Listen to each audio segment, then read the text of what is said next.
suit on. I got stuck at this.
Okay, the June 11, 2025 meeting of the Municipal Code Enforcement Board is now called to order.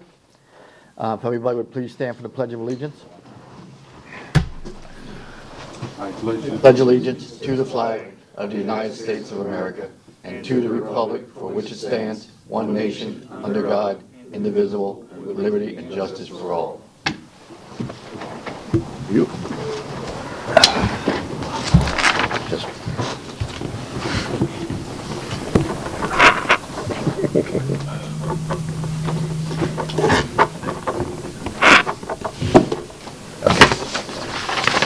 All right, ladies and gentlemen, the Municipal Code Board is charged with conducting hearings to determine whether an alleged violation of the city code has occurred. Decisions made by this quasi-judicial board will be based on the evidence and facts presented this evening. Our meetings are conducted in accordance with Robert's Rules of Order, and each case will begin with the city presenting its evidence of the alleged violation. The respondent will then present his or her case. Both parties will have an opportunity to cross-examine all witnesses. The board members may question any witness. Comments by both parties must be relevant to the case. Persons wishing to speak will be given an opportunity to do so by the chair and must address the board from the podium after giving their name and address. Upon request, copies of materials submitted by staff are available for review. Board members are reminded, and there's little green tags in front of you that you should all read. Board members are reminded to obtain permission to speak from the chair, and questions of the city should be directed to the attorney for the city. At this time, I'll ask all persons who expect to give testimony tonight to please stand and be sworn in by the city clerk. Please raise your right hand if you're going to be speaking. Do you swear or affirm that the testimony you will provide to the board tonight will be the truth, the whole truth, and nothing but the truth? Thank you. Okay. Minutes of meetings. I know there was a revised set of minutes issued earlier today. If everybody's had a chance to read that and there's no additions or corrections, I'll entertain a motion to approve. I move to approve. Motion, do we have a second? Second. Motion and a second. Any further discussion? Seeing none, all those in favor? Aye. Opposed? No nays? Motion carries. Okay, ex parte communications. This time I'd like to ask the board members if they've had any ex parte communications regarding any matters coming before the Code Enforcement Board this evening. If you've had verbal communications, please disclose the sum and substance of the communications, when and where the communications occurred, and with whom it occurred.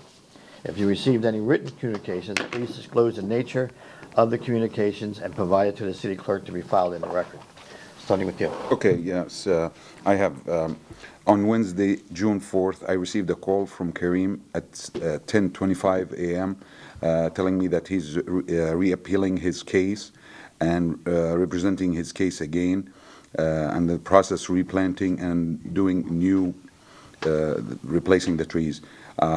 I just gave him my comment. I said, I have to do what I'm doing now, and I voted nay anyway, so it's not going to matter for me whether the phone call. Do you know, you have a case number? Which case is that? This is the case. 25-1376, at the top of the second page. Okay. Do you want to go Yeah, through your... just for the purposes of the record, in light of whatever your discussion was with Mr. Alwadi, will you still be able to be a fair and impartial decision maker? Of course, yes. And you will base your decision on whatever's presented here at the hearing? Yes. All right, thank you. Thank you. So other than case 25-1487, which I was recused from last meeting and will be again tonight, I have had no conversation. No. I've had none. Well, do we have a quorum? 1, 2, 3, yes. All right. I've had none. None. Okay, good. All right. First case will be, well, let me finish this. Cases will be taken out of order to accommodate respondents. So the first case tonight will be case number 25-1521. It'll be on the second page. Case number 25-1521, City versus Alyssa M. Powers and Scott. Hang on, before we get into that, let me give the rest of the order to the board. Case number 2 will be 1376. Case number 3 will be 1944. Case number 4 will be 1487. Case number 5 will be 1963. Case number 6 will be 1100, and then we'll finish out the rest of them. Mr. Okay? Chair? Thank you, Cheryl. You can continue. No, Mr. Chair. Go ahead. Case number 25-1487, which is a case that was continued from last month. As Mr. Snelling had indicated, he had to recuse himself on that one. He'll have to recuse himself again tonight. So I don't know if you want to put that one in the middle or whether you'd rather wait for that one to be the end so that Mr. Snelling doesn't have to, however you want to do it, but he'll have to come off of the dais on that case. Do you have a problem getting up and coming back? All right, we'll just take it that way. Okay, thank you, though. All right, first case. Case number 25-1521, City versus Alyssa M. Powers and Scott W. Hines Jr. for violation of Section 8-28A1, permits required for 310 Ferncliff Avenue. Good evening, Tom Baroni, Code Compliance. This case originated by a stop work order that was placed on the structure back in April of 2025 by the building official Dallas Foss for not obtaining permits for interior renovations, mechanical, electrical, plumbing, and roofing. On April 8th, 2025, code staff received a list of properties that had outstanding stop work orders.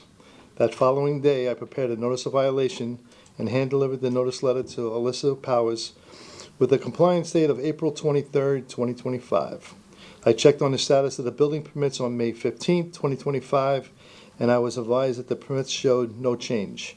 On May 28th, 2025, I prepared and required the paperwork to the clerk's office to have this violation presented this evening at the MCEB hearing. At this time, I would like to present a screenshot that shows the required permits. Exhibit number 1 is a screenshot obtained. It shows the permits that still remain out of compliance. So out of the 5 permits that were required, 2 of them were closed because they weren't necessary. So there's 3 permits that are still outstanding, and right now, as of today, they're still in plan check. Okay. Okay. So they have been applied for, they're just... Yes, they've been applied for, but they're being reviewed by the city planner. Okay, but they haven't been applied for.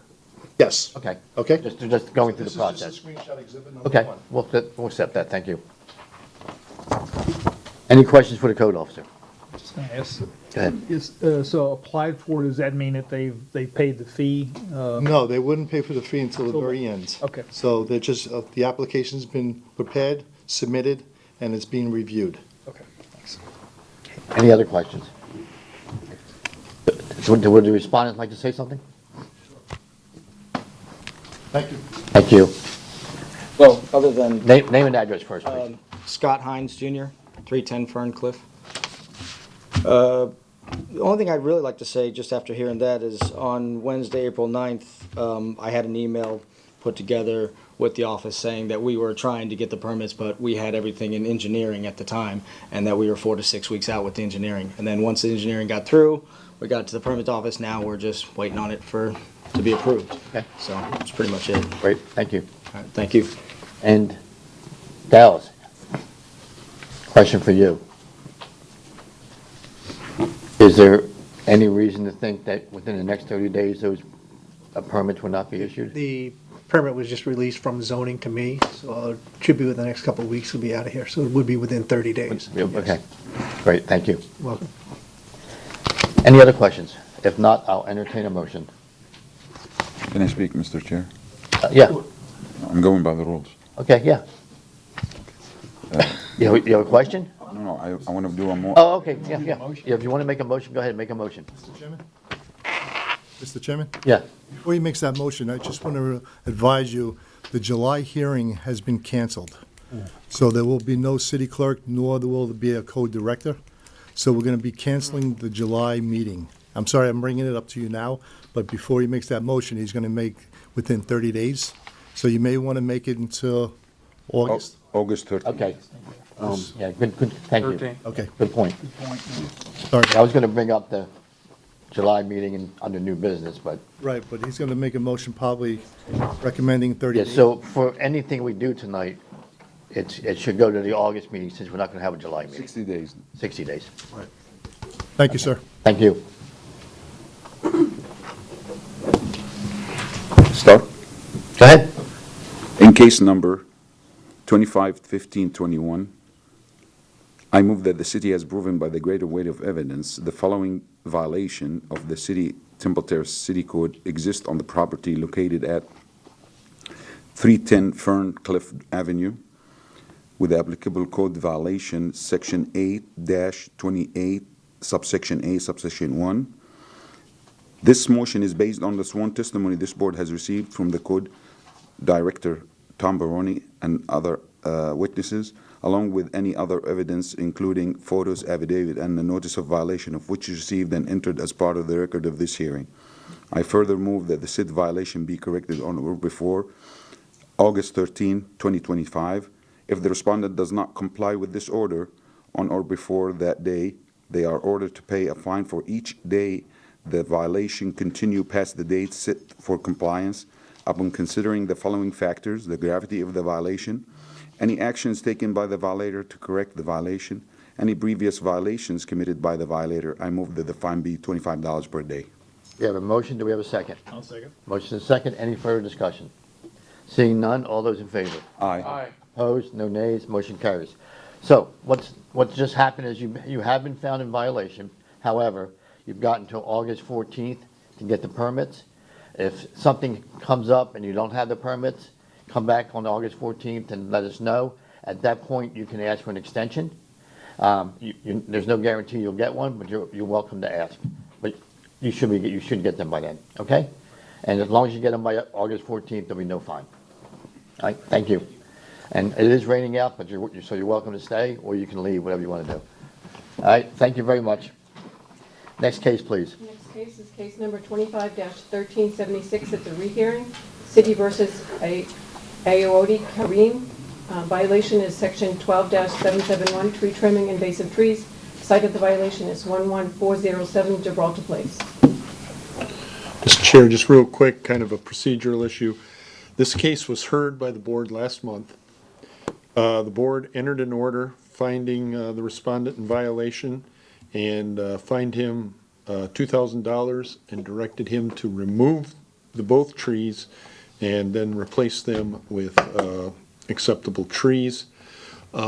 Since this is a rehearing, one of the first things you'll need to do is just make, either grant or deny the rehearing. The city would like for you to rehear the case. And take into, Mr. Aoudi will tell you what he's done since that time. But I wanted to make sure you know this was a rehearing. The city will present its case anew. Okay, so bring me up to speed. So this was heard last month. Yes. He was He's found- requested a rehearing on Yeah, it. but he was found in violation last month, Found in and he violation. was fined $2,000. Plus directed to take down both trees and replant new trees. Okay. And the city is in favor of the rehearing? Yes, we are. Okay. Thank you. So at some point, the board, before they hear the case, it's going to have to just, formality will be to Sure, grant or understood. deny the So rehearing. before we hear the case, we need a motion to accept, to either say yes or no to the rehearing. Go ahead. And you said the city's gonna represent the case? Yes, because there's people here that weren't, for example, the chair was not here last week. But the first thing we have to do is to have a motion and a second and vote on whether or not to have the rehearing. Correct. Can you go with it? Sure. Okay. In case number 25-1376, I move that we allow a rehearing of that case. We have a motion. Do we have a second? I second. Motion and a second. All those in favor? Aye. Aye. Opposed? No nays? Motion carries. Rehearing is granted.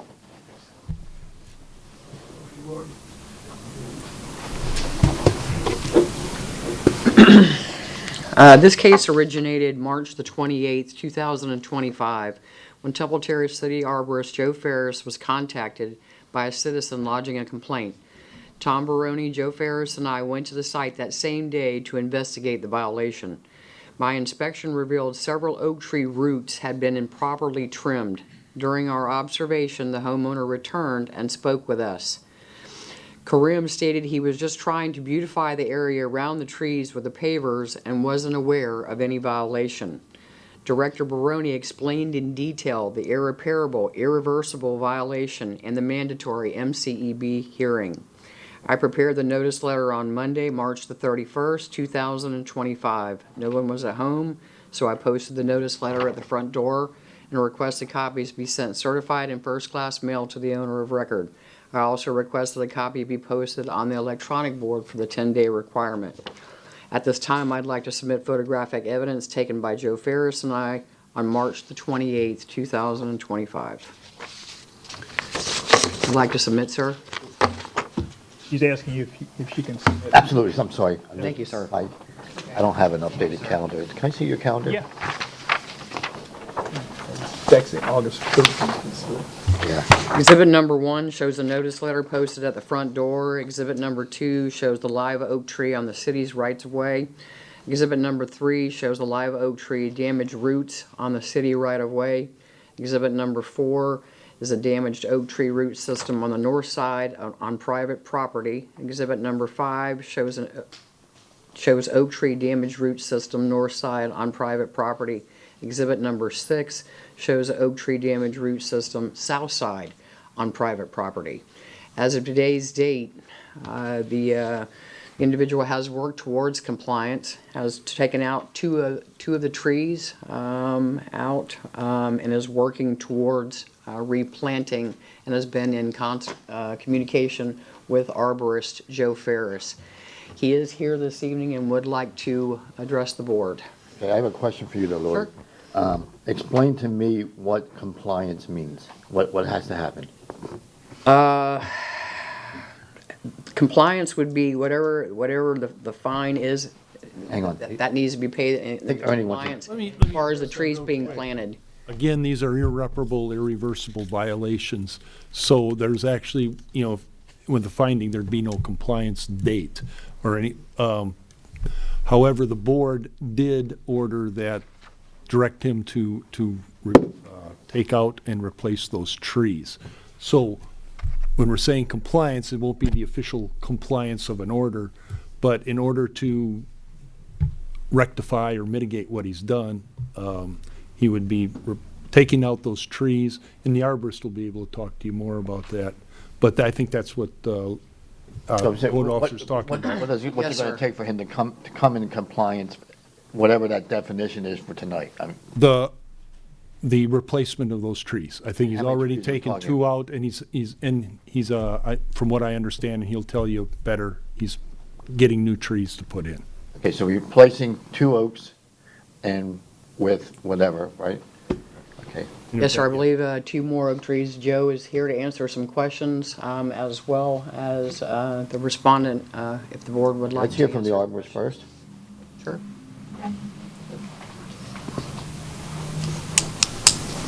Good evening, Joe Ferris, City Arborist.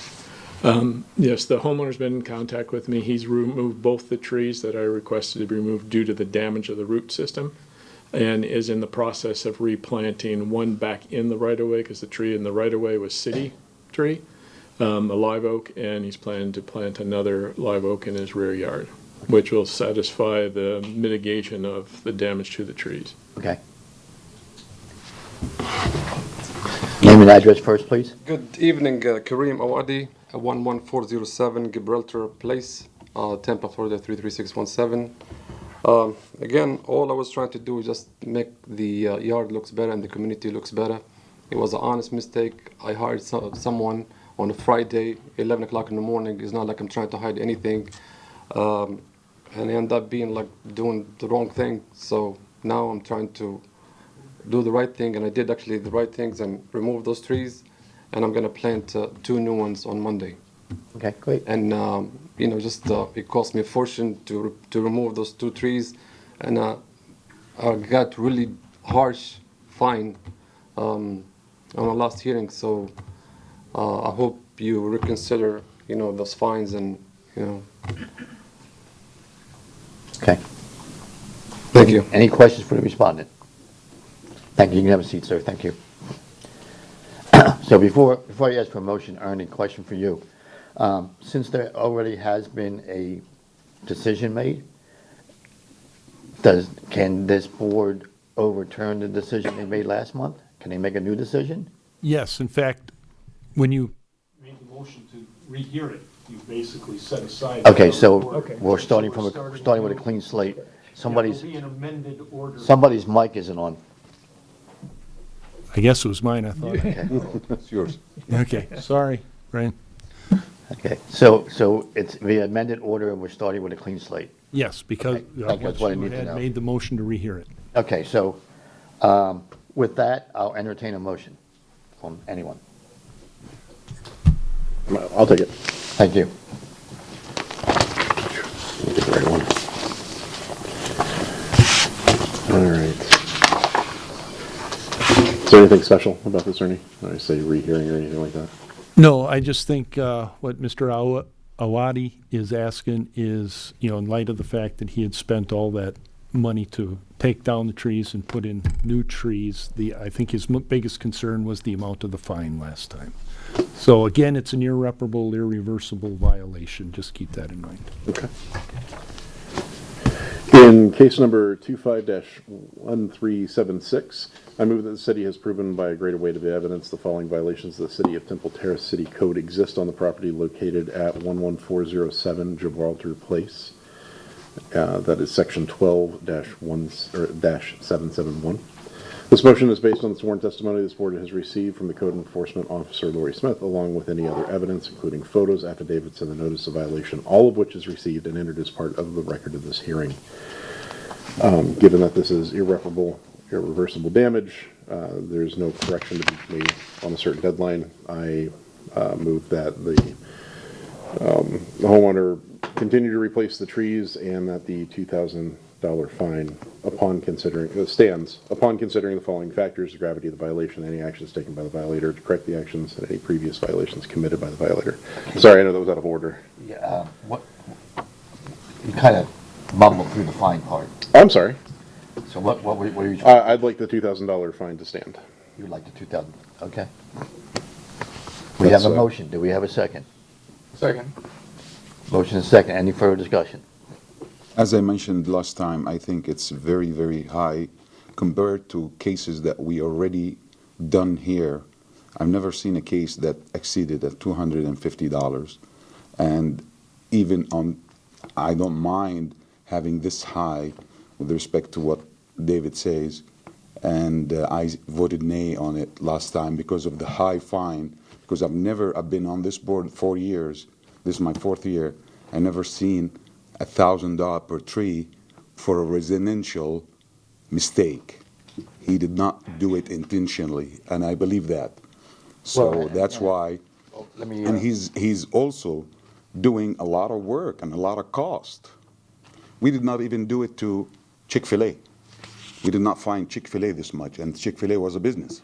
So that's my opinion. That's why I'm trying to share this with you. I appreciate it. So one of the things that we consider is the actions of the owner to come into compliance. And he's actually doing everything he can to come in compliance. He's taking the old trees out, he's putting new trees in. So I would like to see us reconsider the fine as well. So the reason I think the fine should stand is because the damage was done on the city right away. It was done in the easement that belongs to the city. It was done to a city tree, which had to be removed. And it's being replaced. Right. It is being replaced, but the damage was done to the city. It wasn't done just to private What's the homeowner cost property. of removing? Removing the tree. $4,800. So, what's the city gonna get? He's getting a new tree. Alright. Is that the cost to you or the city? No, He needs to be a. It was an honest mistake. yeah, no, and the question was, is the money that you pay to take the trees out, that's coming out of your pocket, Yes. correct? Okay. Okay. Oh, yes. I'm happy to reconsider knowing that. I was gonna weigh in also. Go ahead. I agree with what you just said, that, you have to we do say we're gonna take into consideration actions taken by the violator, which he's done everything he said he was going to so far, and, I really feel like that we need to, I would like to see the fine lowered, honestly. It's just, I don't really care whether it's city property or his property or whatever. I just, as far as the beautification part, doesn't matter whether it's on city property or his property, in my opinion, so. That's fair. How old are the trees that you were putting in place of these ones that were taken down? Mr. Joe recommend 15 gallons oak live trees, so that's what I'm gonna do. I'm going by what he's, I'm sorry? And what were the size of the trees that were removed? Because at this point, right, if we're talking about live oaks, they could be, 80 years old? So that's 70 years old? How old would they be? The one on the right-of-way was a live oak, but it was a younger. I mean, if I had to guess, probably 20 years old. Okay. Not much more than that. The laurel oak was larger size, but that could easily be only 30 years old.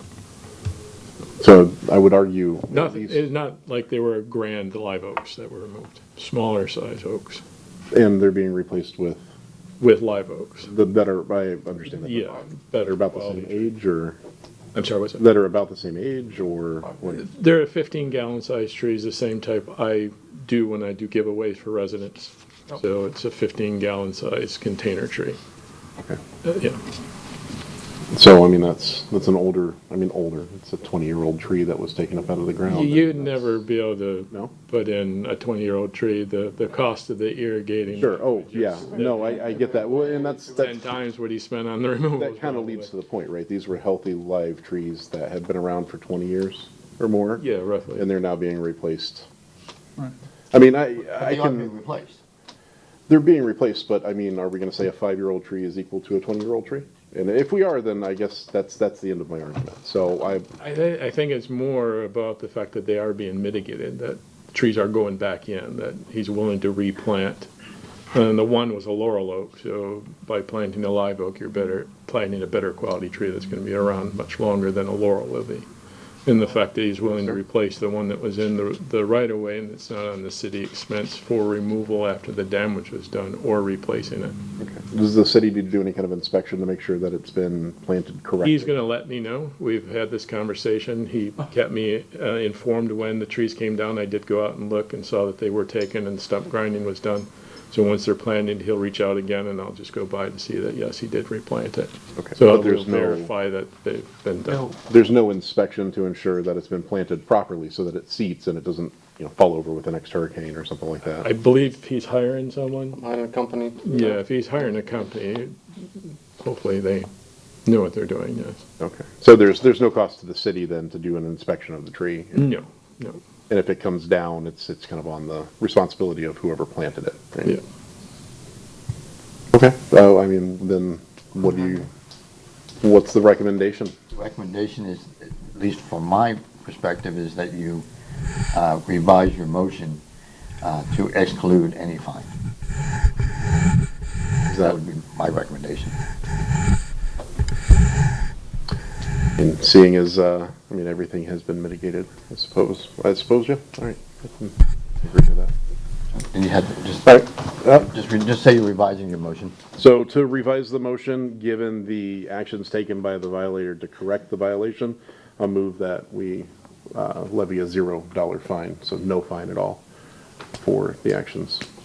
But will you be keeping understanding it's been replaced, but keeping the part of the planting new trees on there? Yes, yes. It hasn't been fully, yeah. So the motion is that he's been found in violation, that he must mitigate by planting new trees, but there is no fine. I agree. That is the motion. Second. Okay, we have an amended motion. Whoever seconded the first motion, you'll second the second motion. Any further discussion? Seeing none, all those in favor? Aye. Opposed? No nays, motion carries. Next case. So you have been found in violation, but because of your mitigation efforts, there is no fine. Okay? Thank you. Case Just be number, sure to let the arborist know when you're done. Sure. Okay? Thank you.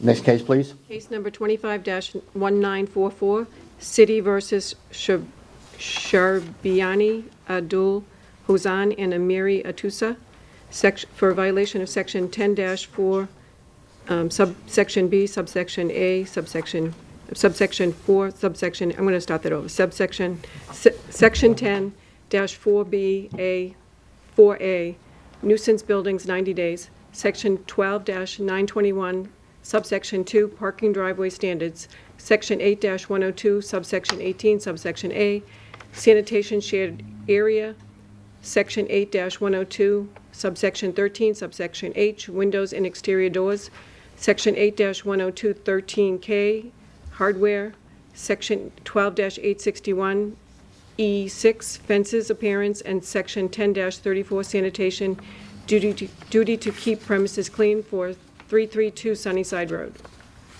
Thank you. Tom Baroni, Code Compliance. This case this evening originated proactively on May 8th, 2025, when my inspection noted a partially constructed driveway distracts from the appearance of the immediate neighborhood. A driveway permit was issued back on May 23rd, 2023, and has now expired. The condition of the driveway is a violation of the driveway standards due to the unfinished product. I observed during my inspection of the property noted green mildew on the pool screen enclosure in the rear yard, a missing window pane on the sunroof, or the sunroom, sorry. The screen enclosure has a torn screen. The masonry wall around the rear perimeter is stained and not being maintained, and a pile of miscellaneous items and 2 dirt piles in the front yard.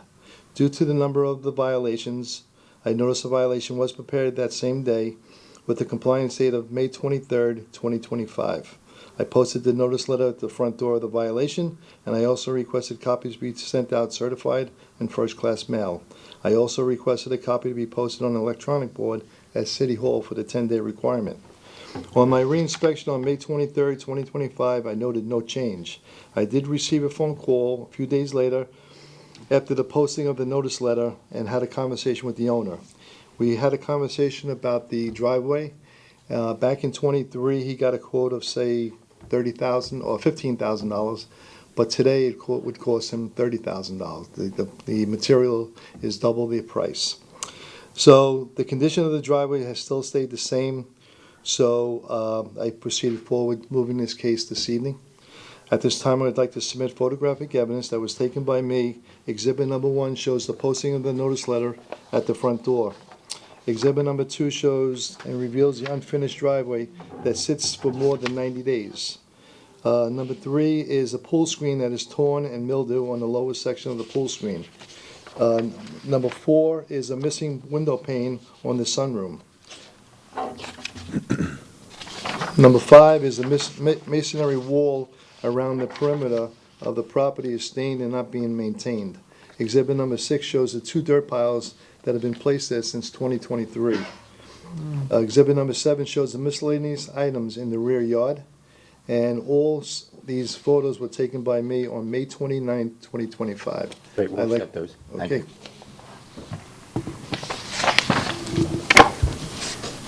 Thanks, Tom. Any questions for the code officer? I have one. Go ahead. Just before you start, today's inspection noted that some of the pool screens have been removed off the pool screen enclosure. Some of the miscellaneous items in the back of the property have been removed, but everything else still, as of today, still remains out of Okay, compliance. so are any of these sections in compliance? No, Okay. nope. He did remove the pool screens, but it's still, this pool screen still requires screens on the enclosure. So that was one of the questions I was gonna ask. Okay. So that doesn't bring them into compliance. It No. just- No, but there is a little bit of change. After Bill. Go ahead. Anything else?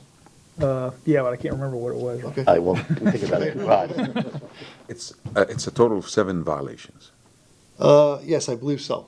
7 violations. Yes, That's what I just wanted, and it's still existing as we speak right now. yes. Okay. Yep. So I remember now. Go ahead. So how long did you say that the driveway has been in this condition? 2 years, Okay. 2 years. Any other questions? Is the respondent here? Yes, he is. Would you like to come up? Name and address first, please. Good evening. Abdulhassan Sharabiani, 332 Sunnyside. Thank you for hearing me this evening. I did receive the notice, and I also had a subsequent conversation with this gentleman and Mr. Dallas. Let's address the miscellaneous items like the pool cage and all that. We've decided to remove the pool cage completely. We've started this process over 2 weekends ago. Right now, about 40% of the structure is still standing, but most of it is gone. We're hoping that by next weekend, the rest of it will be completely removed. This enclosure is over 45 years old, and we have a large canopy that goes over the pool cage. Every time there's a storm, a limb goes right through it and causes significant damage to the screen. So at this point, it just doesn't make sense to keep it. So that's one item. The miscellaneous items that you've seen in one of the photos have been removed and disposed of. There are 3 piles of dirt that are currently on the corner of Sunnyside and Brentwood. These piles are basically sand material that we'll need once the driveway is installed in order to fill the side yard. So there's really no good place for them to keep. They're about 4 feet tall, about 5 feet in diameter. We try to mow them as best as possible, but they're needed. If I have to relocate them, I will. So that's that. As far as the missing glass on the sunroom, we call it, yes. That enclosure is also has rotted, is wood, basically a wood structure. We also have started by removing the panels. I was informed that I need a demolition permit to remove it. So I will be proceeding in the coming week to apply for the correct permit and get it removed completely. As far as the driveway, yes, we applied for a permit about 2 years ago after removal of 2 large oak trees that were sick and dying. In fact, the city arborist informed us of the larger one that was right in the middle of the driveway. I first proceeded by removing the concrete driveway, and then I was notified that I needed a permit for that. So we applied for the permit. We and proceeded with a design, and the root ball of both oak trees were significantly large, and it took us almost a year to cut them in pieces and remove them. There are almost 35 cubic yard of crushed concrete that has been placed in that area. We noticed that every time we would apply the material, after several weeks, the material will settle and shift. I've discussed this with the building department, and they asked me to ask for an extension. We did apply for an extension. We were granted an extension. As we were getting ready to install, the price changes on the contract was communicated to us, and then I had to come up with a different approach. Initially, we were supposed to have pavers. We considered putting concrete instead. And about 3 months ago, we started noticing settlement cracks on the garage structure. I have pictures here for your viewing, if I may.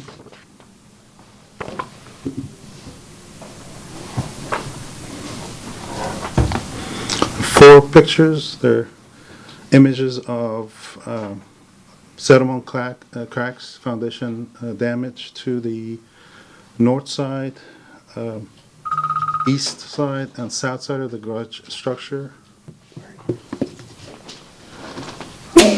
Bless you. Yes, please. Copy actually through Yes. code officer and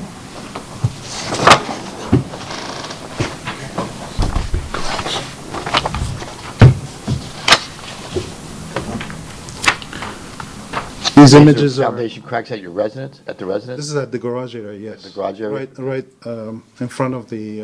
Where the driveway In front of where the driver goes. Also on the side yard, and also in the back of the garage structure where my pool deck is. I have consulted with the geotechnical engineer, ground down engineering, Ms. Laura Hall, licensed engineer, and Patrick Road, structural engineer. And I'm told that somehow the foundation in that general area is shifting, is moving. I may have to do underpinning to stabilize that foundation. Honestly, it would not make sense to pour a driveway and then come back and remove it. I understand that affects the driveway situation. But the next step for me is to perform core drilling around in front, on the side, and the back of the garage structure for the geotechnical engineer to determine what's the cause and origin of the settlement. It could be old roots that have decayed, or it may be a different problem. I'm not qualified to answer that question. But I would respectfully request time to study, examine the situation, and then take proper actions. The best case scenario is that they can somehow stabilize it by compaction, and then we can repair the cracks and pour the driveway. Worst case scenario would be hydraulic underpinning all around the garage structure on 3 sides, which would require further demolition of the pool deck and the side yard. And that could take anywhere from 6 to 8 months. Okay. Any questions for the respondent? Yes. Go ahead. Those, you mentioned that's going to take about 6 to 8 months. Is there any way that you said you started the process? Yes. Because you know how it is here, you got 7 violations. So you don't think that in 2 months maybe, or 3 months maximum? I believe I can, I have addressed, where at least I've started to address 6 out of 7 items. I'm sure the staff can compare. But on the item of the driveway, that's something that requires, first of all, core drilling, a geotechnical study, and then recommendation from a structural engineer, and then mobilization and do the work. I don't even know what kind of cost it's involved. I don't know if this is something that the insurance company would cover or not. So there is some consideration that needs to be made. You have not started any? I have engaged the consultants, but I have also insurance. Well, the insurance will not consider it until I have engineering reports to submit. So You're in the process of doing that? Yes. Okay. Any other questions? Go ahead. If I may, sorry. Those cracks are about 3/4, anywhere from 1/2 inch to 5/8 of an inch, and they have increased by about 1/4 inch within the past month. So it's growing. They're growing. It's active. Go ahead, Bill. I was gonna say, when you say you've engaged someone to take a look at the foundation and the I've driveway. retained 2 engineers, yes. Okay, so are they under contract? Are they? They're under contract, yes. Okay. Okay, thanks. Him and then you. Go ahead. For Mr. Go ahead, Dave. No, go ahead. I have a question for you. Oh. Hang on a second. Are there any more questions for the respondent? Well, I mean, it kind of Hang blends on, in with hang that on. too. Sorry, I just have a comment. Go ahead. By this gentleman removing the pool screen enclosure, puts him in violation of the pool safety barrier. So there's an opening on where the driveway is, that's probably 10 feet wide. A child could walk right through there and enter that pool without that pool enclosure. So he can take it down, he's just gotta do something to comply. May I answer that question? Yeah, sure, go ahead. If you've noticed, we've only removed the arches on the top. Currently, the barrier is still in place. We will put a temporary chain link fence on the opening in order to comply. Okay. Dave, and then Ron. So the question is, could a gravel driveway replace, does it have to be a poured concrete driveway or something solid like that? Could a gravel driveway? Standards of the driveway, probably, Dallas, do you have that answer? I know it has to be a dustless surface, so concrete, pavers. Asphalt. Asphalt, right. But there's no way to create a loose driveway? Like I know we've had this question before where people have had parking areas that were gravel alongside their asphalt driveways. Is it possible for him to? That's a partial addition to the driveway. Yes. But it's not possible for the whole driveway to be gravel, so he'd have to. May I? Hang on, we have another question. No, he answered it with we have a barrier for the pool, Okay, so. go ahead, you want to say? 2 years ago, when we first, I was asked about, or I was in violation because I didn't pull a permit for demolition of the driveway. I shared with this board that my intention was to put a gravel driveway. My property is a corner property, my front door is on Sunnyside. Brentwood is my side yard. My garage doors are there. I basically have a concrete driveway on my front entrance. I don't think I need a secondary driveway, concrete driveway for my side yard. But I was informed that anything within the right-of-way has to be concrete or asphalt, correct? So I'm able to do gravel, the rest of it. But given the findings and the situation I'm in, it doesn't make sense to do any kind of work. I mean, I can put gravel, I can put more crushed concrete just to level it, and then whenever we have a solution, come back but we got to take care of the structure before we handle the driveway. Okay. Any other questions? One Yes, more sir. question for the building department. Is there any safety issues on this site, or also for town? Do you feel like there is any safety issues beside what you thought about the pool? Based on his pictures that he displayed tonight? Yes. That'd be Dallas. Yes, that. Well, the geotechnical is going to be the requirement for the structure that's being damaged. So that's that. The driveway, I believe it says it has to be a hard surface. His original permit was to put pavers in place. If he's not putting pavers, he's going to revise his permit for what he's going to reinstall there at that location. But the zoning requirements, I believe, state it cannot be it has to be dustless. So that's where you get into the gravels and the stuff like that as to what he can put in place. Any other? But there is no safety issues being on. I haven't been over to the site to look Oh, at yeah. it this time. Okay. Any other questions? Thank you. If not, I will, yes, sir. Could I ask, just, if we're not going, I don't know if the driveway's gonna go away from being pavers, but I think you testified that you had these mounds of sand that were or crushed concrete or whatever it is. There are If three. you're not gonna do pavers, I don't think the city wants to keep those mounds out there. Do you have a plan? There are 3 piles of sand, which are basically fill material to be put in place once the driveway is installed. Whether they pour a concrete driveway or pavers, there's always going to be 6 or 8 inch of space between where the edge of the driveway and the landscape. So that material is supposed to be fill that gap. I'm happy to remove those and dispose of them, or just move them somewhere else where it's not on the street view. But they're a small amount. I can easily remove those. I don't know. That's gonna be for the code enforcement department to. Correct. Any other questions? If there's no other questions, I'll entertain a motion. You can have a seat, sir. Can I do this one? Absolutely. Thank you. Mr. Chair.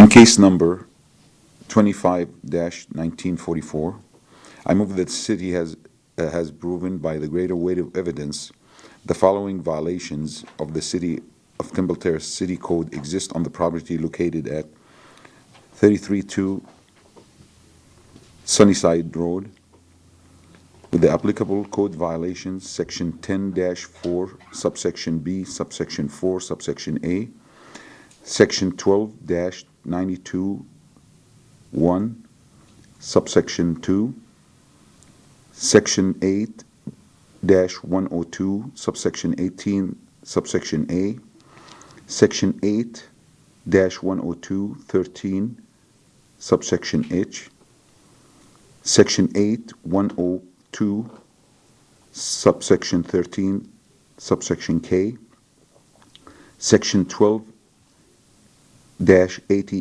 861, subsection E, subsection 6, and section 10-34.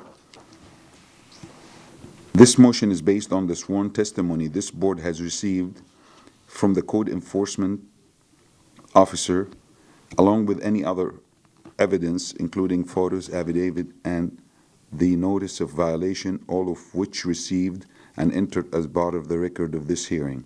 I further move that the said violation be corrected on or before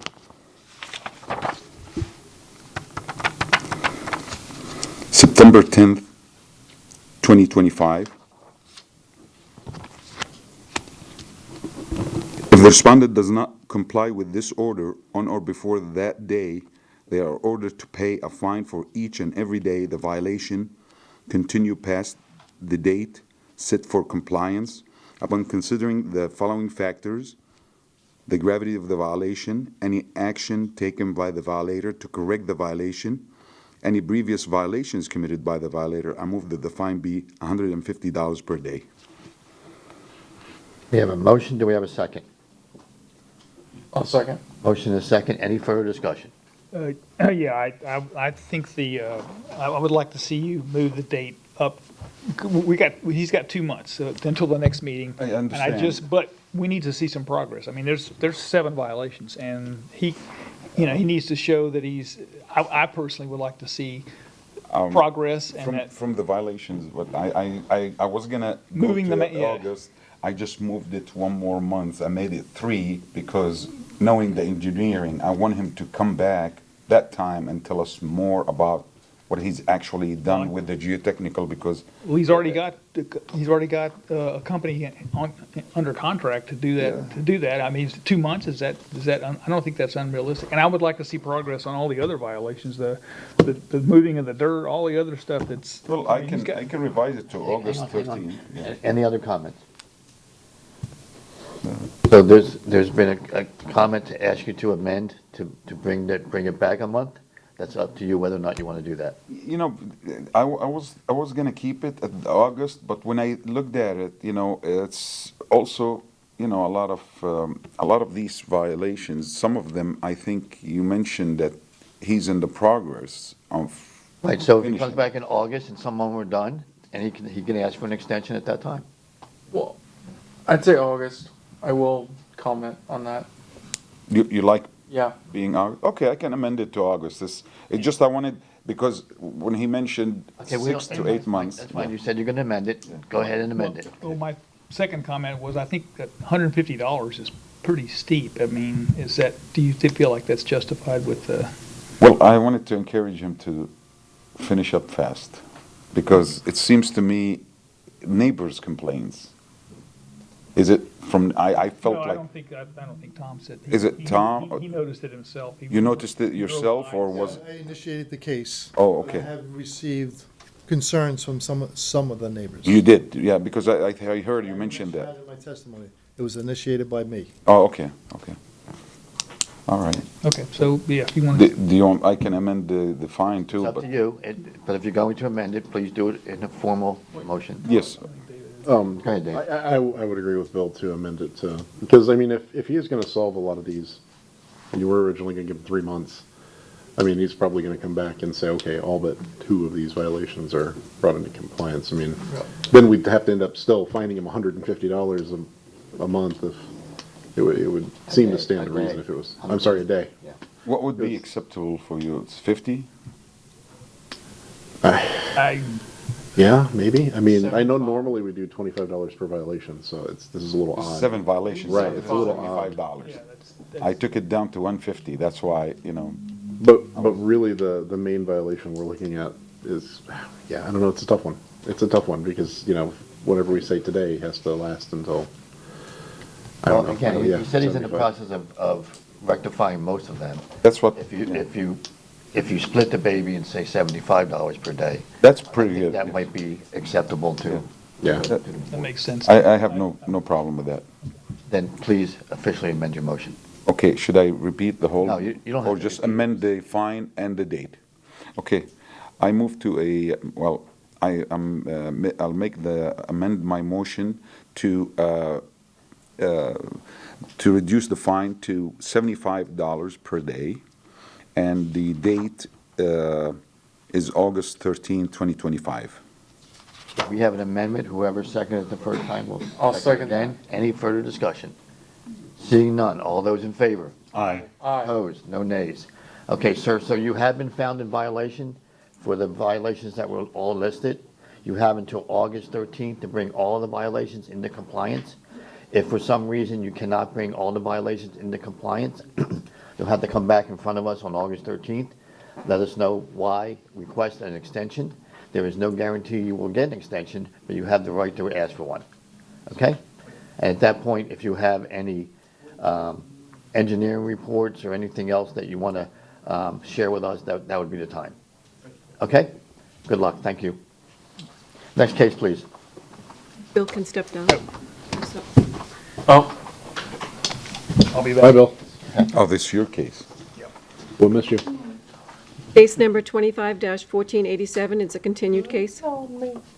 City versus Tampa Telecom Commercial Park Condo Association, Inc. First violation of Section 12-768B, tree removal and development. And the site of violation is 13224 Telecom Drive. Chair, just real quick, just to reiterate what the city clerk has advised, this was continued from last month, but the board did not make a finding on this one, just so you'll be hearing the presentation new. We're hearing the entire presentation? Yes. Okay, great. Thank you.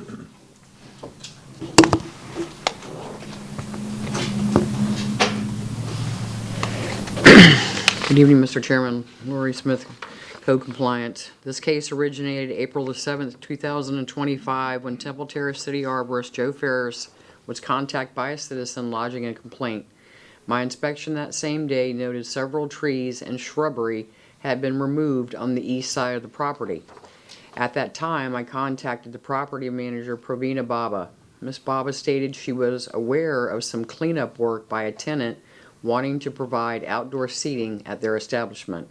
A notice of violation, notice of hearing, irreparable, irreversible violation was prepared, and service was obtained by hand delivery to Pravina Baba on the 10th of April 2025. Mr. Chairman, on April the 10th, 2025, Tom Baroni, Joe Ferris, and I met with property manager Pravina Baba on site to discuss the violation. Ms. Baba was not aware that the tenants were going to clear cut as much landscape as they had, potentially again to provide outdoor seating at the establishment. At this time, I'd like to submit photographic evidence of the violation taken by me on the 10th of April 2025. Accept that. Thank you. Thank you, sir.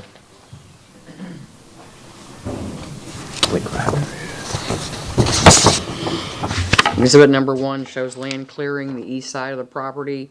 Exhibit number 2 shows a large oak tree at the rear of the store. Exhibit number 3 shows land clearing east side of the property. Exhibit number 4 shows a rear oak tree limb removed larger than 10 inches in diameter, which would have required a permit. Exhibit number 5 shows land clearing east side of the property. As of today's date, the site remains out of compliance. I'm seeking a ruling. Okay, thank you. Any questions for the code officer? So, I have. Go ahead. So now it's resolved who's responsible for the trees. You remember last time? So we know now. We do know. Mr. Chair, the city arborist has a pretty extensive presentation to make, which I think will answer all those questions. Okay. I have a question for you, Lenny, before we, why was this case continued last time? Because there was, as I recall, there were questions on some of the tree placement when it was brought down, and we had hoped that they would, the property owners would come to us and start talking to us about these violations. They did not. We did do a lot, we've done some more research on that. Like I said, the arborist's presentation should. Who is yours?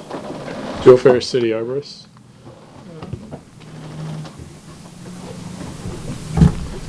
You ready? Yeah, if you want to bring up the first image. So just a little bit of reference where this is located. This is, as Lori said, on Telecom Drive at the intersection of Telecom Drive and Fletcher Avenue. The property sits on the southwest side. the racetrack is on the southeast side of this property. And that, all that clear cutting, that's the part that faces Fletcher? Yeah, and that's what I'm going to show in my presentation. That was the required buffer that was part of the required landscape plan when this was developed. Is it coming up all right? Sorry for the technical difficulties. We'll be right with you. There we go. Okay. All right. So this first image was taken from Google Streets View, which was dated 2023. And this shows what was there originally for the required buffer and required landscaping. I do want to say that we are looking for the ruling on 5 trees that were removed. I will be discussing the land clearing that did involve shrubs and other requirements for the buffer. That is a separate case that may be heard at a different time. So even though it's kind of, I'll talk about it, we're focusing just on the trees that were removed. How many trees are we talking about? 5 total. 5? So as Lori stated, on April 7th of 2025, I received information from a resident about trees being removed and what looked like land clearing on this site. I had contacted Tom Baroni and Lori Smith. We met out there to evaluate that site. This next image is an image I took on that day, April 7th, 2025, from the racetrack side facing west, which clearly shows how much the building is exposed and how much was removed. Go back, you can barely see the building in that image, and this one, it's all exposed. The next set of images that I've got are from the Hillsborough Property Appraiser, which is what they call the Eagle View. And my intent here is to show that the trees that were removed were not due to last year's hurricanes or any death in the trees. And I also kind of want to point out and note the area we're talking about is running vertical in the image. So you have Telecom Drive running basically north and south. And if you notice, that canopy fills from the street almost to that building.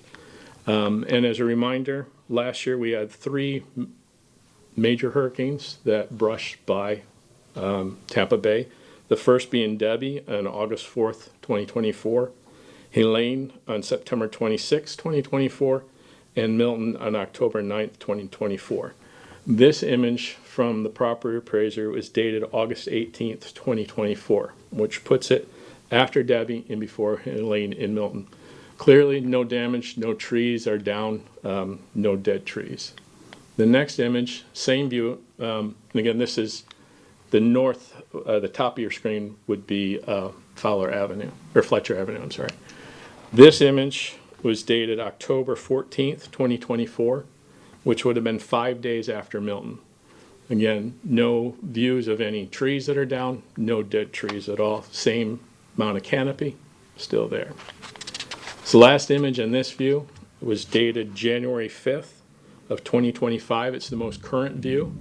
And again, very little change to the canopy that was there. No trees that were lost during the hurricane. The next set of 3 images, also from Hillsborough Property Appraiser in their Eagle View, same dates as the first 3, now looking east towards the racetrack, and that along, so running left to right is the buffer area that we're talking about where the trees were removed. This was dated August 8th, 2024. So again, between Debbie and Helene and Milton, no changes to the canopy. The second one was dated October 14th, 2024. So it had been 5 days after Milton. The 3 areas that I circle of the canopy are the oaks that are there, which represent a thinning of the canopy. So after Milton, this was very common throughout the city. The trees that were still standing, the effects from the storm were thinning of the canopy. Leaves still on there, but not as full and as thick as they were. The trees are still healthy. Yeah, still healthy, still standing. Just with that much wind, as we know, Milton passed by the south and we are on the strongest end of the storm, so we took the brunt of the wind and rain. This next image and the last of this set is from January 5th of 2025, which again is the most current image available. In the top, sort of in the middle, is the same oak with the reduced canopy from the storm. The other 5 that are circled are not dead trees. They are trees that are in their dormant stage. Part of the approved landscape plan was to replant sweet gums and red maples. Those are deciduous trees, meaning they drop their leaves for a period of time, usually 2 to 3 months.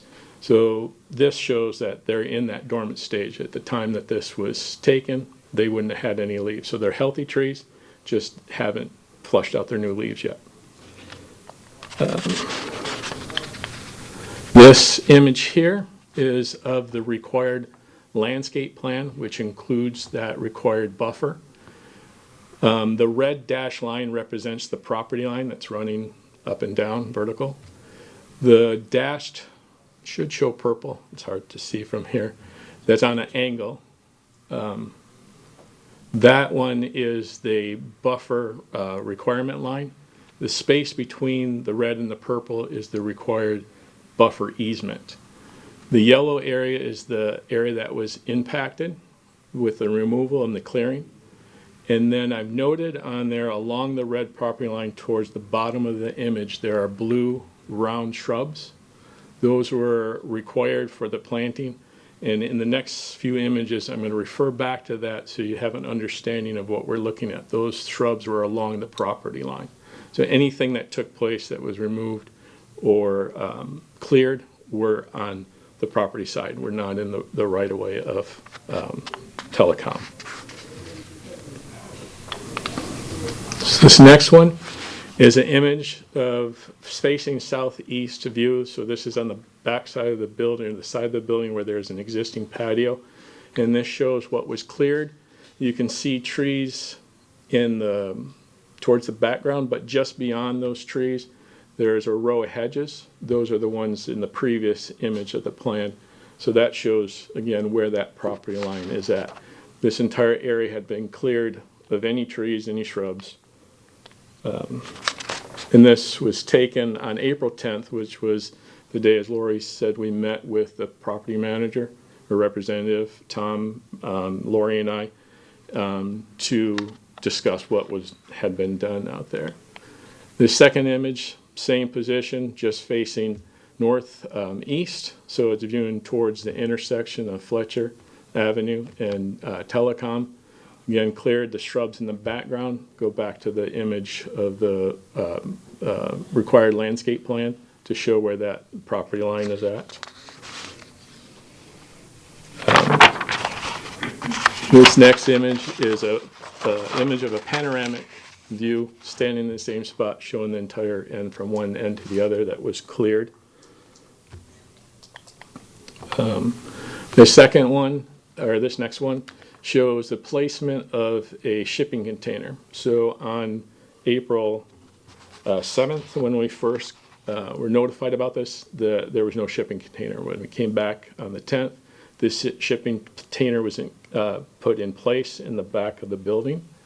The next image shows the tree, which is a grand live oak, and that limb, as Lori had said, being over 10 inches in diameter, clearly was removed in order to put this shipping container in its place, because it would have conflicted with the top edge of that container. That size of that limb would have required approval and a permit by myself, so that was never obtained. And as Lori had mentioned, one of the reasons we were told for this clearing was to the owner of the restaurant wanted to maybe add on extra patio for outdoor seating. It was also mentioned that they had a rat and snake problem with getting into the restaurant, so they wanted to clear shrubs that were along there to eliminate that. And it was also mentioned they were trying to improve the visibility of their business, which they've just exposed the back end of an ugly looking building. But in my professional opinion, in order to get a shipping container like that in place with the equipment that it would take, it would have meant clearing this to get around any trees, shrubs, or anything else that was there. Now I'm going back to this image again because I want to remind you of that size of that canopy that was there. Most of these trees, I believe, are from that were existing, so it was part of the original landscape plan that was approved. When you have a cluster of trees that create a dense canopy like this, whether it's a heavy forested lot or something similar to this, trees will grow where they reach towards the sun because they compete with each other, and you have this massive canopy of large trees that, again, cover most of that area. So the next image was taken by myself this morning. If we go back one, there's parking is kind of hard to tell. It kind of curves down where that white car is at. So there is a parking island there. This image I took this morning was from that parking island. And this shows how much wider that is open. The limited canopy that is there now. If you go back again to this image, you have canopy that stretches from the road almost to that building. And what's currently there is just that little bit closer to the road.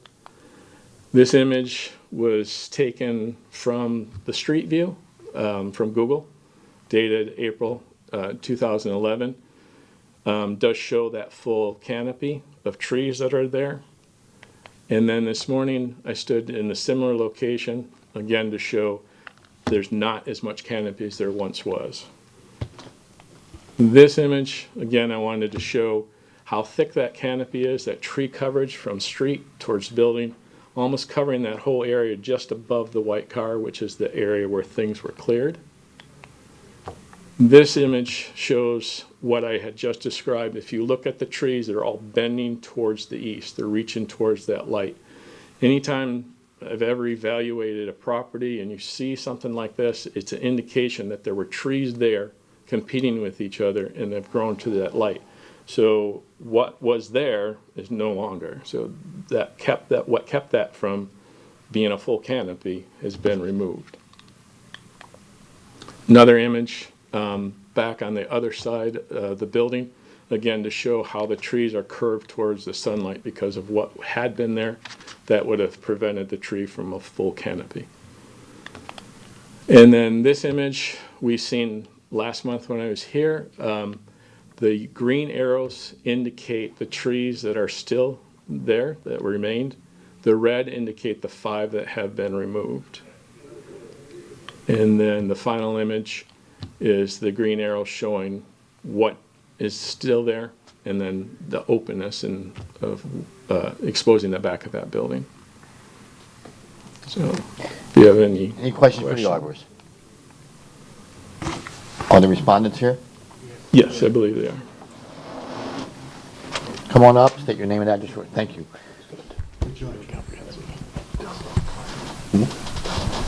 I agree. Name and address first, please. This is Sudhir. I represent Telecom Condo Association, and he's a tenant. Address? 1341. 1341 at Telecom Drive, Tampa. Okay, thank you. Floor is yours. Sorry. Okay, me.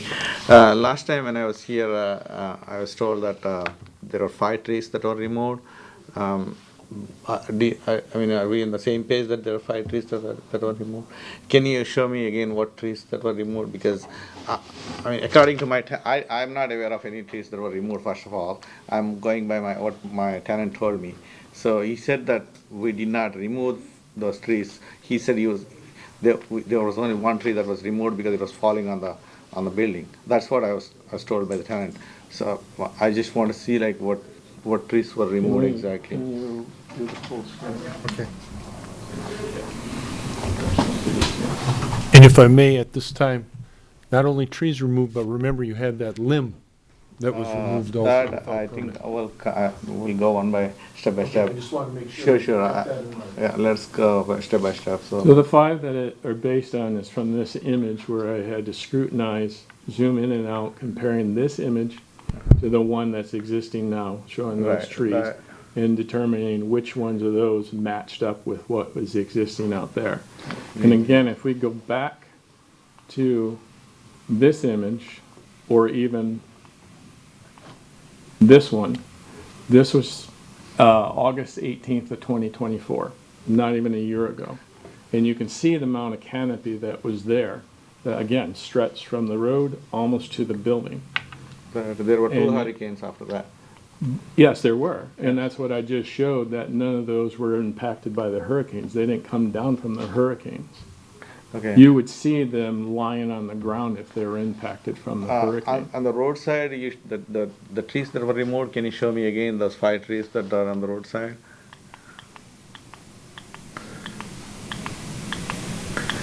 Because some of the debris was cleared, so do you recognize them, any of those? I think we still have some couple of stubs there that was not done by us, and it is not even in the property line actually. So the property line is where that row of hedges are at, just below those areas? All the skinny trees or all the long trees, those are, none of them are in the same property, and out of them 2 or 3 are already dead right now. They're not dead right now. No, I have the These trees right here, same trees we're looking at on the street view from the other angle, are on this side of the property. On the far left-hand side of that image are those shrubs that I pointed out in the landscape plan. They are right along the edge of the property line. So all those trees are on the inside of that property line. I think the only dispute we have is that he claims that we have not removed the trees on the road, that rows that. No, and I'm not saying those on the road. The green ones are not on the roadside. The ones. The red ones are beyond the trees that are in the foreground of that. Oh yeah, there is one tree that was put it back in that area that was cleared. There's one tree that was removed because it was about to fall on the building. It was almost about to fall. Okay. So we couldn't even wait because it was Okay, bad so if hurricane. you have one tree that's bound to fall, Yes. how do you lose all the canopy that you had So, in this image? That That canopy is not one tree. right, but there was a hurricane, 2 hurricanes after in the last. And this so image the was 2 from hurricanes probably damaged so many trees over there. No. No. No. And we can go back to those same images that I put on there to show this. This image here, we'll go back one. This is 5 days after Milton. This was the strongest storm that came through, and you can see the canopy and that shadow reaching down where the curve on the parking lot is, which would be on your left-hand side, about the middle of that image. Let him answer because I'm not aware of anything. So do you know if anyone has removed any trees? No, we did not remove only one tree, which is towards the corner of the building, which was about to fall on my. We have at the back we have a walk-in cooler. I mean a storage walk-in cooler. So it was about to fall on that. So that is the one we have removed. It's towards the back of the building. So remaining else in the front, only the bushes have been removed because we have multiple rodents and snake issues. According to the DBPR, the City Council, the Department of Labor Regulations, has to shut down the restaurant because of the rodent infestation. Back in 2024, consecutive 3 times. So for that reason, we have to clear the bushes and put the rat traps everywhere at the back of the building, near the walk-in cooler, everything.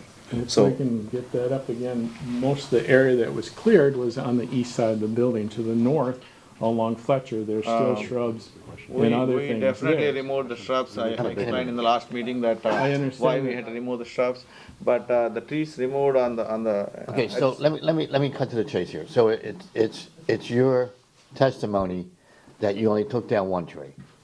That's what Okay. as per my knowledge, we removed. What is your testimony as to the limb that was cut that's next to that storage container? Did you do that? No, did we do that? The limb, yes. And you did that? Okay. Again, the limb was branches going towards the walk-in cooler. There's a small. Okay, but you did cut it? Okay.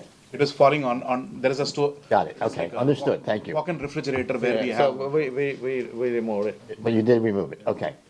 But you're saying you only took one tree out, not 5? Okay, I understand. You can have a seat, thank you. Is there anything else you want to tell us? Yeah, similarly, we have the big rodent infestation. The city of DBPR, Department of Regulations has closed the business more than 3 times. We had a violation. So to address that issue, then we have to clear all the bushes. Yeah, there was so much it was causing so much damage. Those bushes were causing so much damage. And because of the rodent infestation, you had to do what? We have to clear all the bushes around because we try to do all the treatment, pest control treatment, everything. We almost paid $6,000-7,000 to address this, to address the exterminate. the rats were coming, they were living in the bushes and they were just coming So into they the address the root causes from the outside. You have any documentation that says that? And I can get from my pest control guy back in. Is that this our thing. problem? That's not. Is that's not something we deal with, right? Right. I mean, if they want to bring that up, I agree, could be an issue. Not here. But removing the bushes, is it a violation? Because there were small bushes and then we didn't, I thought we just. But you did take the bushes out. Sorry? That was part of a required landscape plan when this was developed in 2007, including that landscape buffer. And that, By and those, removing that, actually, that and those changes- bushes will be another case, right? That would be another case. Okay, so we're not even gonna talk about those tonight. So then we are only talking about the trees now. Yeah. Just the So trees. according to my tenant, so we removed one tree that I'm aware of it too, because it was almost about to fall from the I Milton. understand. You say you only removed one. I get it. Thank you. Any other questions? Go ahead. You said one of the trees was bound to fall on the building, so you took that down? Yes. How did you make the determination it was going to fall? Did you? It was almost dead. I went to see that it was about to fall, then we decided to get it removed. I don't know how to, because it was very dangerous and it was in a very dangerous situation. It's not that we tried to remove it intentionally. That tree was away from actually it was away from, but it was about to fall. So I think I asked you this last time, but and it's kind of snarky. But I don't know how. You have a we made the background judge- in are you an arborist, or did you employ an arborist to come out and give you that a professional opinion? Did you ask Joe to give you that professional opinion, or was that merely based off of your own merit as a non-arborist? Based on my opinion and the tenant's opinion that we had to remove to save the lives over there, people's lives, and to save the building too. I didn't want to take risk of both the things. So like we had to both the real lives of the people and life and building safety.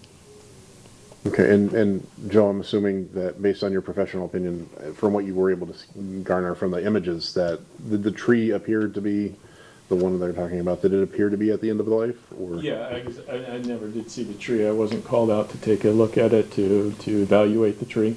When we got out there, there wasn't a stump left anywhere. So- all that had been cleared. And I don't want to invest any money to remove the tree unless it causes problems. Why? You never had a professional arborist look at the tree. You made that determination We yourself. made that determination because we didn't have time to do all that, and it was after the Milton. I spent about $50,000 for the building for building renovation. More than 50, I think about $100,000 for building renovation. There was flooding in the building. There was so much damage, and then I have a proof that I spent more than $100,000 for the renovation of the building after the Milton. So there was damage. There was so much damage. Then I had to protect the building, and that's why we removed that tree. If we didn't remove, then it would have that day maybe it would have fallen. So we couldn't wait. I have one more. Go ahead. Just follow up real quick. Clearly, 5 trees are gone. Your testimony is that you only removed 1 tree. I'd like to ask you specifically and directly, what happened to the other 4 trees? You're saying that you didn't take them down, but they're gone. So where did they go? I'm not aware of any of those 4 trees unless They're in the picture. There's a picture of them there, and then there's a picture of them not there. So they went somewhere. I'm sorry, I can't answer that question about the other 4 trees because I'm not aware of those trees, first of all. But unless he has any knowledge, he's a tenant, he's the one who is doing a business over there. So he can answer. Do you want to give testimony? Yeah, They're clearly there. Joe showed us a picture of those trees. No, there are still stubs remaining there actually to the main line. Those are not from the property to the main line to where the Telecom Condo Association. If you can see, rather than looking at the image, if somebody have the time, and I'm not sure really, I can see the property line on the top of it. We still see the stubs, and we still see more than 2 to 3 dead trees, and more than 1 at the back were uprooted. Already the roots were up. So where did it go? That's a Let big me, tree. Where did these four other trees go? Like, did you have them hauled off? Did you have them chopped up? there is I a mean- Grand Telecom Association. There is a Grand. I don't know if those guys have removed because they have done some work over there in the past 1 year. I seen them too doing some work over there. So I want you to check with the Grand Condo Association and see if they have removed. You already checked. But we didn't have any reason to remove those trees because it's not that they were so much useful to remove anywhere. I'm done. Yeah, I'm done. Okay, go ahead, Rod. Yes, I'm going to ask Mr. Ferris, what would be satisfactory for the city and they're the responsible people that, whether I believe that I've seen the whole presentation. You did an excellent job of showing us what happened actually. So you're asking to replace The 5 trees that the 5 trees that was removed. That's what we need to have them, and they're the responsible party for that. Okay, and it's a reversible, Yeah, still similar, irreversible, and it could carry a fine too. if you choose to. Yes, if we choose to. That's your decision as Yeah. a board on the fine. Okay. But my tenant claims that we haven't removed 4 trees. We only removed 1 tree that was about to fall. I'm aware of it. But I don't know how you can impose fine like when if there is no proof. Any other questions? Yeah, the limb that was taken down, what would that's irreversible, right? It's, what would the city be seeking for that? That one, hey, we haven't really had a case where it's just been a limb. The whole tree is still there, which is a grand live oak. Sure. Go ahead. That one would probably be more appropriate for a fine on that one because we would still want the tree to be left there, right? So. Yeah, and I don't think there's no reason they would have to take that down for that limb. It just would have needed that approval and a permit because of the size, that it's over 10 inches in diameter. Any other questions? Okay, if there's no other questions, I'll entertain a motion. I'll do this one. Thank you. In You can have a case, seat, thank you. sorry. In case number 251487, I move that the city has proven by a greater weight of the evidence the following violations of the city at Temple Terrace City Code exist on the property located at 13224 Telcom Drive.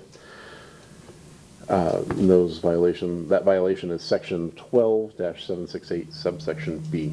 This motion is based on the sworn testimony this board has received from the Code Enforcement Officer Lori Smith and other witnesses, along with any other evidence, including photos, affidavits, and the notice of violation, all which is received and entered as part of the record of this hearing. I further remove, I think I'm reading the wrong one, if I want to read the. Can you start over if you have to? All right, for, would it be for the, can I use this one for the trees? The dates? Sorry. Because there's. It would be the. Yeah. Get the way one. Okay, I'm sorry for the pause there. I further move that said violations be corrected on or before August 13th, 2025. If the respondent does not comply with this order on or before. Irreparable and irreparable, so there's no date. I'm sorry, yes, I saw, well, there's gonna be 2. There's gonna be the trees and then there's gonna be the irreparable or replaceable, right? So I think the trees is a replanting. that's not, that doesn't, yeah, that cures the violation, but it's irreparable and irreparable, so there's really no cure. I got you, okay. It's just, that's part of bringing it into compliance. Okay. All right, so we'll move past that. Upon considering the following factors, the gravity of the violation, any actions taken by the violators to correct the violation, and any previous violations committed by the violator, I move that they replant 5 trees and that a fine of $1,000 be imposed. I'm looking at you, Rod, sorry. Well, I like the fine to be a little bit lower too, because also I'm giving the benefit of the doubt that they removed 1 tree and they thought it was dead and they thought it was endangering their building. The other 4, we cannot know, but and you're having them replant, if the fine can be a little bit lower. That's my opinion. I don't say no fine, no. This one I want to fine because also for the limb, including the whole thing. Sure. But I will go with 500, It's $250 a tree. 250, well, maybe that's, well, that's 12. $1,000. But they're gonna replant and, They will, but at the same time, this is,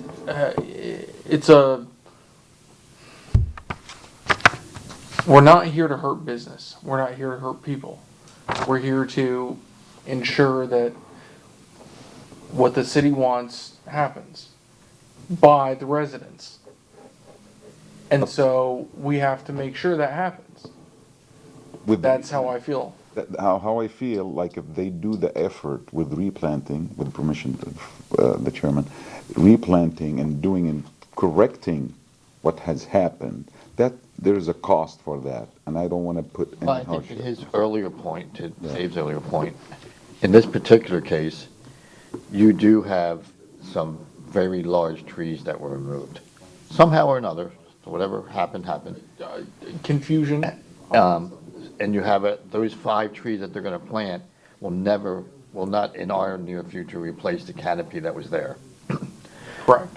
So, in that respect, I can understand the $1,000 fine. I think that something has to be, something has to be, a message has to be given that there were numerous phone calls they could have made to find out what they had to do. There are numerous ways to have mitigated what they've done, and who knows, maybe at some point there would have been a plan to allow them to bring that container in and expand their seating and take care of whatever other problems they had the right way. It wasn't done the right way. I can consider, David, also they're insisting that they removed 1 tree. That's why I, Well, again, if you look at bring the guy in who cut the other 4 down. They haven't provided evidence, and those trees were on their property, as it was clearly shown, And so. the pictures show that there's 5 trees missing. true, I no, I And love that they were there, and that those 5 trees were there after the hurricanes. Yeah, I'm with that. I know, I seen that. This is amazing. The way Mr. Ferris did that is fantastic. It just, he probably spent more than Bottom line $1,000 is, I don't have a to problem. do that. So maybe one alternative, and this is probably a question for you, Joe. Is it possible to replace the canopy by just sheer replanting? Like, is it possible to have an impact that get close to replacing it? More than 5 trees. Well, that would be my, instead of a fine, let's say 10 trees, or. I mean, yes, in time, depending on the trees that are planted, you can get some of that canopy back. Well, I guess the The issue- question, Joe, is if we required them to plant 8 trees, would that help? Would that be It better? would. The only reason I'm going with 5 is because those are the 5, I believe, from my scrutiny of that, those were the ones, in my opinion, were removed, or that was the number. The problem is that it would have been more based on our code, because our code for mitigating trees, and it would have been the same situation. If I had been called and there's 2 or 3 trees they needed down or wanted down, mitigation would have been done. And yes, it would have been by the DBH of the tree, would have been X amount of trees Inch per inch, yeah. to be replanted. But the fact that every evidence of the tree was gone, I had no base to determine what the DBH would have been on those trees. So that's why I'm asking for at least those 5 to be replanted. Have you had an opportunity to look at the site and say, well, it needs at least 5, but 8 would be better? It could be, but again, I don't. No one knows. Yeah, without, I mean, again, I try to follow our code, and that's what it's there for. Without knowing what the DBH is, I can't assign the true mitigation. So in this case, I was comfortable with a 1-for-1 replacement. And yes. I think what's happening is, obviously they're struggling over the amount of the fine, and the amount of the fine is partially because of the loss of canopy. So if there was a way to somehow better mitigate the canopy, But the and fine reduce the should be fine. based on the irreplaceable, irreversible damage, then what's required would just be what would satisfy myself or the city. I think, if I'm correct, is that? Right, and Right. again, Joe brings up a good point. The mitigation is what would have been required had they gone through the process properly. Anyway, right. And there's also one more thing. I mean, 5 is what Mr. Ferris was able to confirm. You know, we're not even, you know, it could have been more. Right. We don't know how many Well, and trees that- exactly. We were just able to confirm 5 on the property. Yeah. No, and I feel we're trying to find an option that suits the city and the community, and that's what we want.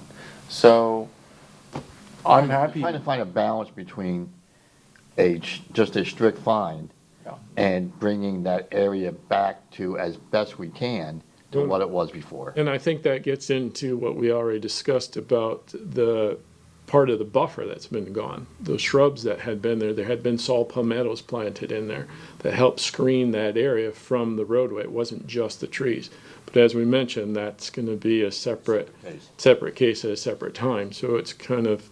And that's vision, that's noise, that's so many things. It's everything. I mean, that was required to buffer the back of that building. The city doesn't want to expose. Because who wants to live the next back to of a building?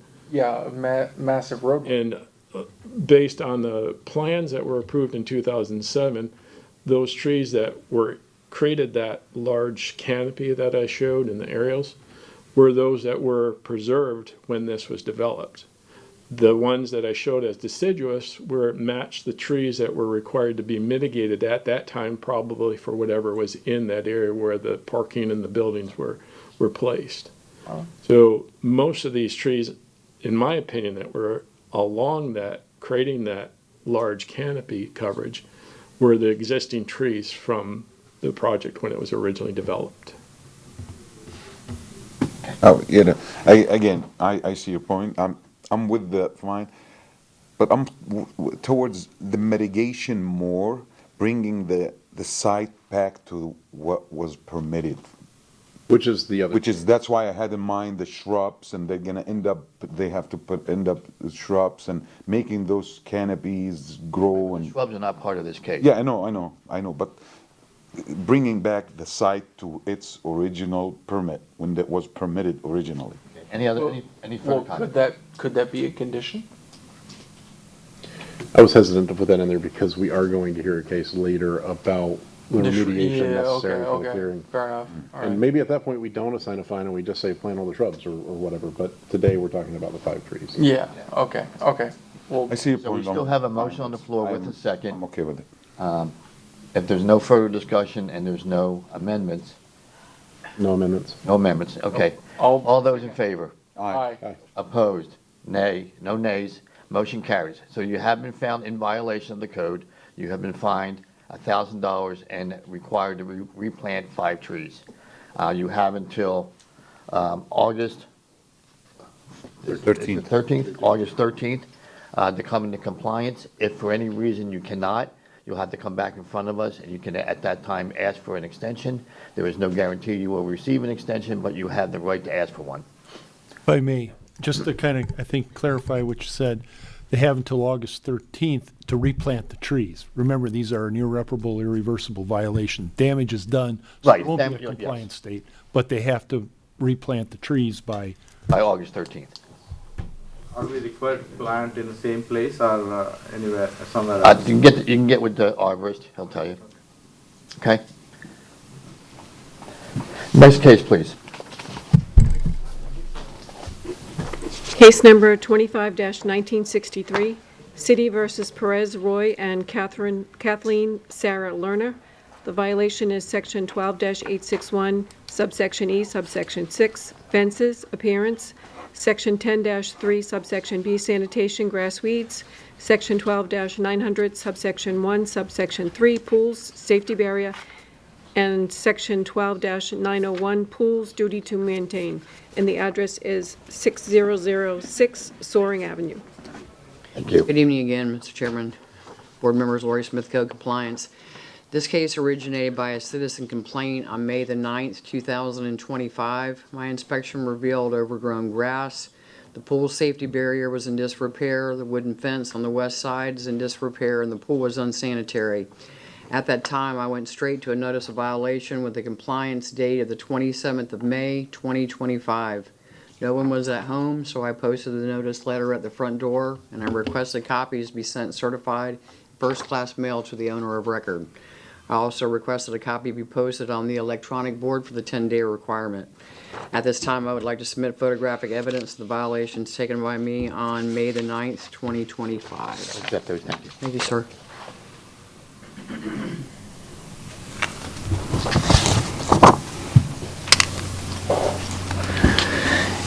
Exhibit number 1 shows a notice letter posted at the front door. Exhibit number 2 shows the west side yard overgrown. Number 3 shows the front yard overgrown. Exhibit number 4 shows the rear yard overgrown. Exhibit number 5 shows the west side wooden fence in disrepair. Exhibit number 6 shows the west side wooden fence in disrepair. Also, number 7 shows the rear pool screen by that wooden fence. As of today's date, the site is not in compliance, and I am seeking a ruling. Very good. Any questions for the code officer? All these codes violations are still there. Yes, sir. No improvement, no. There's a little bit. They did try to fix some of the wooden fence on the west side of the property. Some more slats got put in, but it's not 100%. A child could crawl through that slat and get into where that pool area is at. And one more question. Any of the work that they need to do requires a permit? No, sir. All just maintenance and cleanup? Yes, sir. Rod, you did so well at the beginning of the meeting. Please wait to be recognized. I was still talking to her. You didn't get recognized for the first question, so. Any other questions? Go ahead. I kind of missed the, oh, go ahead. No, go ahead, Bob. I just kind of missed the initial. Is there, as far as the pool's concerned, is there a safety hazard? It implied that there was. It is. The wooden fence is a safety barrier for that pool. I'm sorry that my picture of the pool is not a better photo. I could only get so close. That the photo was taken from an individual's backyard. I tried to get as close as I could, but again, this is taken with a cell phone, not a camera that can, shoot long distance. And is the house occupied? Is it? Yes, sir, it is. Fine. I mean, it looks like the pool is still covered. So they're making efforts there. If it's not going to be usable, they're doing something. And is it their fence or is it the neighbor's fence? No, it's their fence at 6006. Okay. Because I know, like, it's not always, like, it's the outside is supposed to be, but Facing you, yeah, but you can't always go by that. Yeah. Okay. Any other questions? Thank you, Lori. Is the respondent here? The complainant is here, Mr. Chairman, and if you have any questions, she's here as well, just in case anybody would like to ask her something. This is how I got the case, because I could not see the backyard. Let's hear from the respondent first. The respondent is not here, Okay, sir. respondent's not here. No, sir, they are not. So who is here? Complainant. Yes. Complainant, okay. Come on up. Name and address, please. Anna Maria. The address is 6004 Soaring Avenue. And we've been dealing with this issue for a long time. When they first moved in, they did have someone come and mow the lawn, maybe once or twice. After that, it slowly started getting worse and worse. And I was very patient. We were very patient. We just saw that maybe they're busy, they're out of town. We let it go. We never complained. But then the fence started coming apart little by little. And one time even there was a hole in the bottom of the fence, and how they fixed it, they put a plastic cup inside to cover the hole. That was the extent of their fixing it. We still didn't say anything. But then the backside of the fence fell, and it fell on top of destroyed my plants on the side. And that's when I went to check it. I could look in back of their yard. If the front yard looked bad, the backyard looked even worse. There are so many bushes. The pool was literally black. I think they covered it after she went the first time. It was black. And we've had an issue with mosquitoes. We already live on a conservation lot, so we have to deal with critters and things like that. Now I'm really afraid because of the snakes. I mean, even the back fence to their house has fallen as well. So it's just really horrible. I'm just How long mostly would you say concerned. you've been dealing with this? I don't know. I think they've been living there for a couple of years now. Yeah, and like I said, I'm really concerned. My kids go and play in the backyard.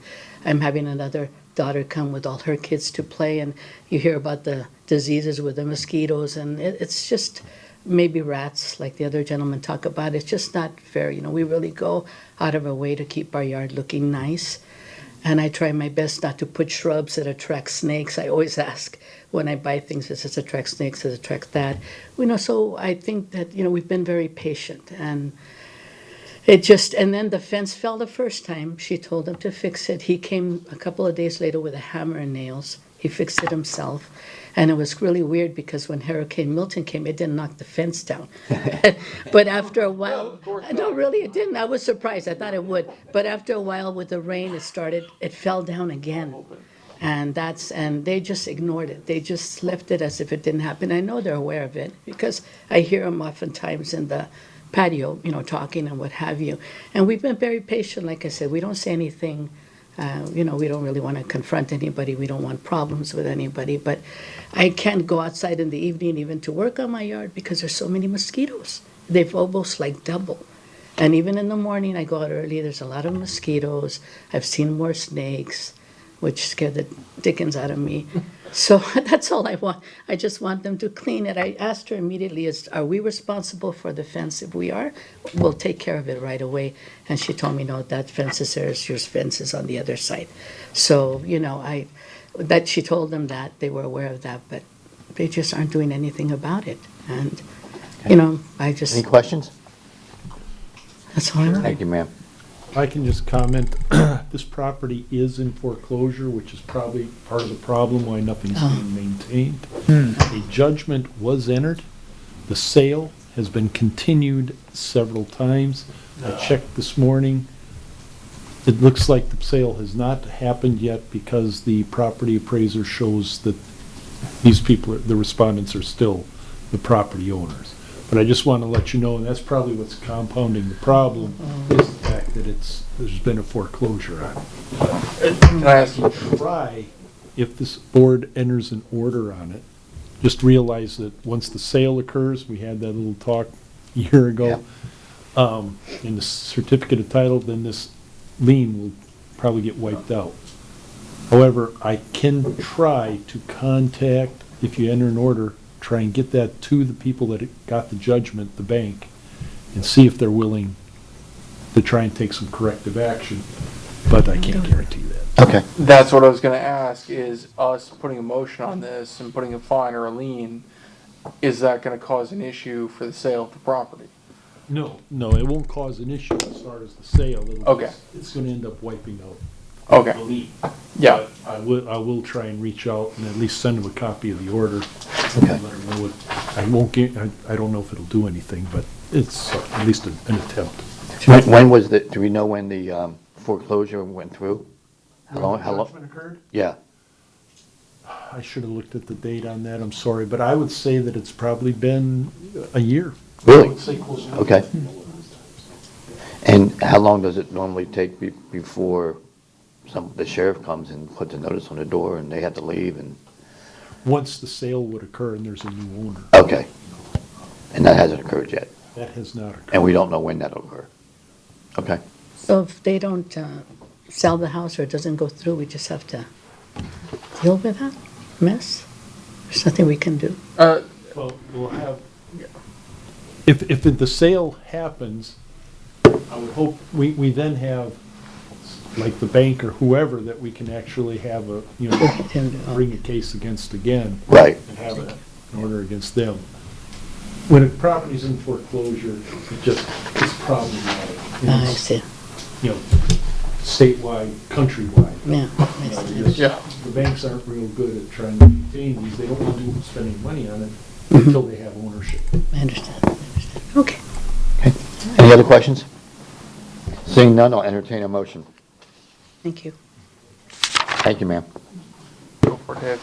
Go ahead, Rod. Somebody. Rod? In case number 25-1963, I move that the city has proven by the greater weight of evidence the following violations of the City of Temple Terrace City Code exist on the property located at 6006 Soaring Avenue, with the applicable code violations, Section 12-861, subsection E, subsection 6, Section 10-3, subsection B, Section 12-900, subsection 1, subsection 3, and Section 12-901. This motion is based on the sworn testimony this board has received from the code enforcement officer, along with any other evidence, including photos, affidavit, and a notice of violation, all which received and entered as part of the record of this hearing. I further move that said violation be corrected on before August 13, 2025. If the respondent does not comply with this order on or before that day, they are ordered to pay a fine for each and every day the violations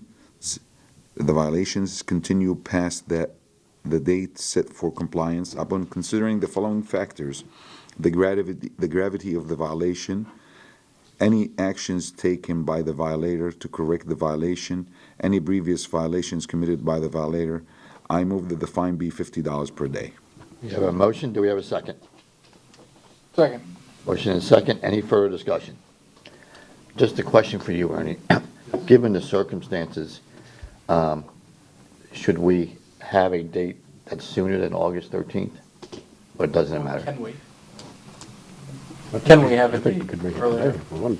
We can make the date any date we want. You could have the date, it doesn't always have to fall on. All right. But I just think in light of the circumstances, I don't know, if we would've- I don't know whether an earlier deadline date is Wouldn't going do to. anything? Yes, I'm saying, if we did it Friday, for instance, and does that help you with the notice to whoever, or it doesn't matter? I don't think it's gonna matter, unfortunately, but the fact that we have an order itself may help. Okay. Any other questions or any other discussion? Seeing none, all those in favor? Aye. Aye. Opposed? No nays? Motion carries. So, ma'am, they have been found in violation. They have until August 13th to bring it into compliance. Given the circumstances, Ernie now has an order that he can go to somebody with, and we just hope for the best. Okay? Thank you for your time. The good news is, hopefully once the sale goes through, you'll have some new neighbors and they'll clean it up. Okay? With care, yes. Thank you for coming tonight. Next case, please. Case number 25-1100, City versus Jennifer Rembisk. Violation Section 10-3B, sanitation grass weeds, Section 12-861, subsection E, subsection 6, fences appearance, and Section 10-34, sanitation duty to keep premises clean. And the site of the violation is 117 Ridgedale Road. Good evening, Mr. Chairman and board members. Doug Allen, Code Compliance Officer. This case was originated by me on March 11th, 2025 for a wooden fence in disrepair, overgrown conditions, and debris in the driveway. I left a door hanger with a reinspection date of March 26, 2025. My reinspection on March 27th, 2025 showed no change, so a notice of violation was generated on that date with a reinspection date of April 11th, 2025. I posted the notice at the front door, and a copy was posted at City Hall for the 10-day requirement, and copies were mailed, both regular and certified mail, to the owner of record. The resident did contact me and asked for an extension to bring the site into compliance, which I granted on April 30th. On May 8th, I contacted the residents asking for a progress report, and progress was slowly being made. My reinspection on May 28th did not show the site in compliance, so I prepared a notice of hearing on that date and scheduled the case for the June Municipal Code Board meeting. I would like to submit photographic evidence taken by me on March 27th, 2025. Exhibit number 1 will show the notice of posting and the notice of violation posting. Exhibit number 2 will show the damaged fence and overgrown grass. The site is in compliance, and I'd like to submit an affidavit of compliance, and I'm seeking your finding. Very good, thank you, we'll accept that, thank you. Any questions for the code officer? Are the respondents here? I have no idea. Oh, okay. Did you want to come up and say anything? Come on, have you been sworn in? They were sworn. Robert Vargo. Hang on, come on up to the mic.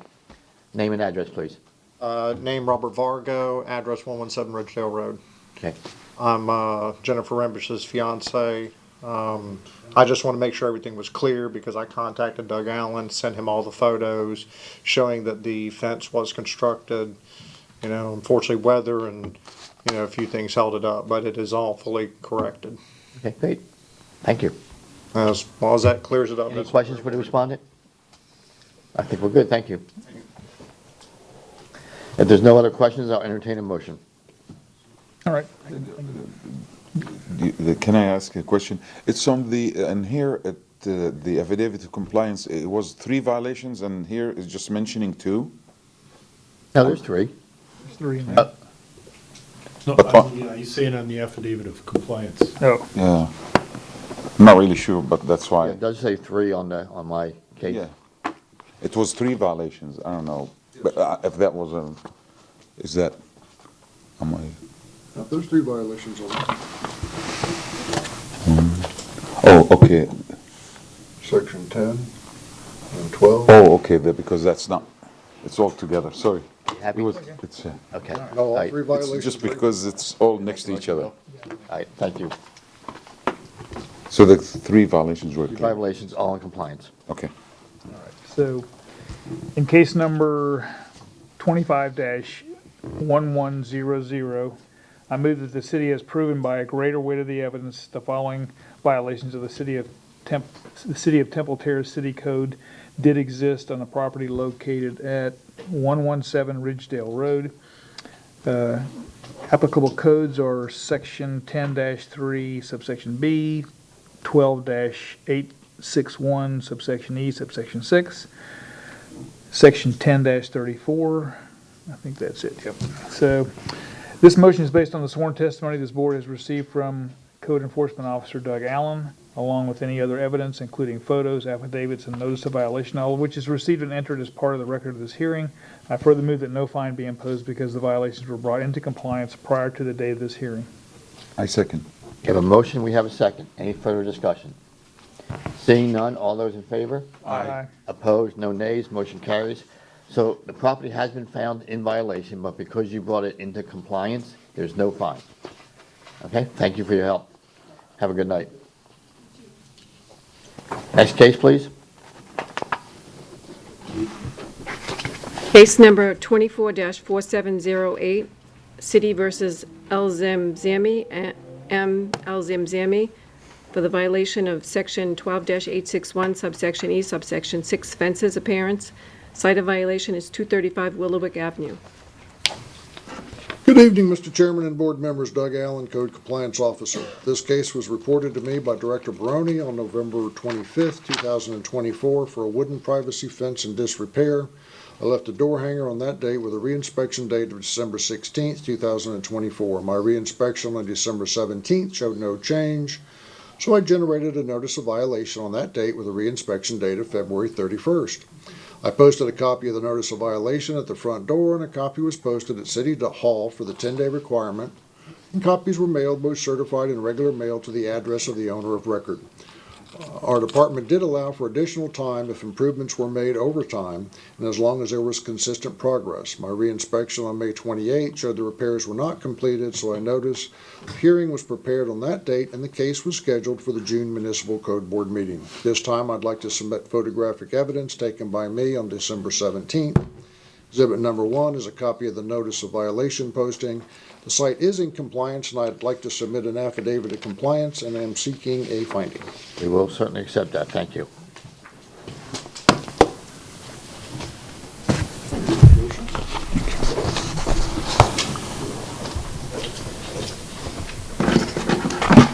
Any questions? Are the respondents here? No, sir. Okay, if there's no questions, I will entertain a motion. I can do another one. All right, thank you. What the heck, yeah. Or unless somebody No, else wants go to. ahead. All right, in case number 24-4708, I move that the city has proven by a greater weight of the evidence the following violations of the City of Temple Terrace City Code did exist at the property located at 235 Willowwick Avenue, Code Section 12-861, subsection E, subsection 6. This motion is based on the sworn testimony this board has received from Code Enforcement Officer Doug Allen, along with any other evidence, including photos, affidavits, and notice of violation, all of which is received and entered as part of the record of this hearing. I further move that no fine be imposed because the violations were brought into compliance prior to the date of this hearing. We have a motion. Do we have a second? Second. Motion and a second by Rod. All those in favor? Aye. Opposed? No nays? Motion carries. Before we move on to the next case, I saw you talking to... Yes. You're gonna- I missed one that was You unfinished. missed- Okay. Sorry you had to wait so long. We're going to jump to the unfinished, Okay. and it's going to be the second case on the list. Case number 24-4582, City versus Barney J. 6 and Jeffrey 6, for the violation of Section 8-10213C roofs. The site of the violation is 12910 Terrace Springs Drive, and the deadline was midnight tonight. Did you, you're here, you want to say something? Name and address. Jeff 6, 12910 Terrace Springs Drive. Yes, we Okay. support it. Yeah, we got here late. Oh, you were, okay. Are both of you going to speak or just you? Just me. Okay, then you need to raise your right hand and Cheryl will swear you in. Do you swear or affirm that the testimony you will provide the board tonight will be the truth, the whole truth, and nothing but the truth? I do. Thank you. So I have an update. Last time we met, we got word from the insurance company that they were going to pay for the new roof. Since then, we met with the roofer. That was May 20th. We chose a shingle color. We have a notice of commencement that's been submitted. We have a signed contract. But the roofer told us on the 20th of May that we're about 8 weeks out. So we're just here, yeah. So we're just here to ask for an extension to cover that time period. And I tried to text him today to ask about permit being pulled, and I didn't get a response back. So That was my question. yeah, he said they're working on it, but I don't know where it's at in the process. But he said you're 8 weeks out no matter what anyway, so. Yeah, he's trying to get it moved faster, but I don't. Yeah, how long does it take to get a roof permit? Over the counter? Okay. Yeah, but getting a guy to do it. Yeah, well, yeah, but he can come down and get it same day, so, or same hour. Yeah. Okay, so 8 weeks from May would be July, so if we said, if we gave you an extension to August 30th, that should, because you could probably be done, August 13th, I'm sorry, August 13th. That would work for you? That work. Okay. What's your pleasure, board? Make a motion. Okay. Make a motion to extend, what was the case number?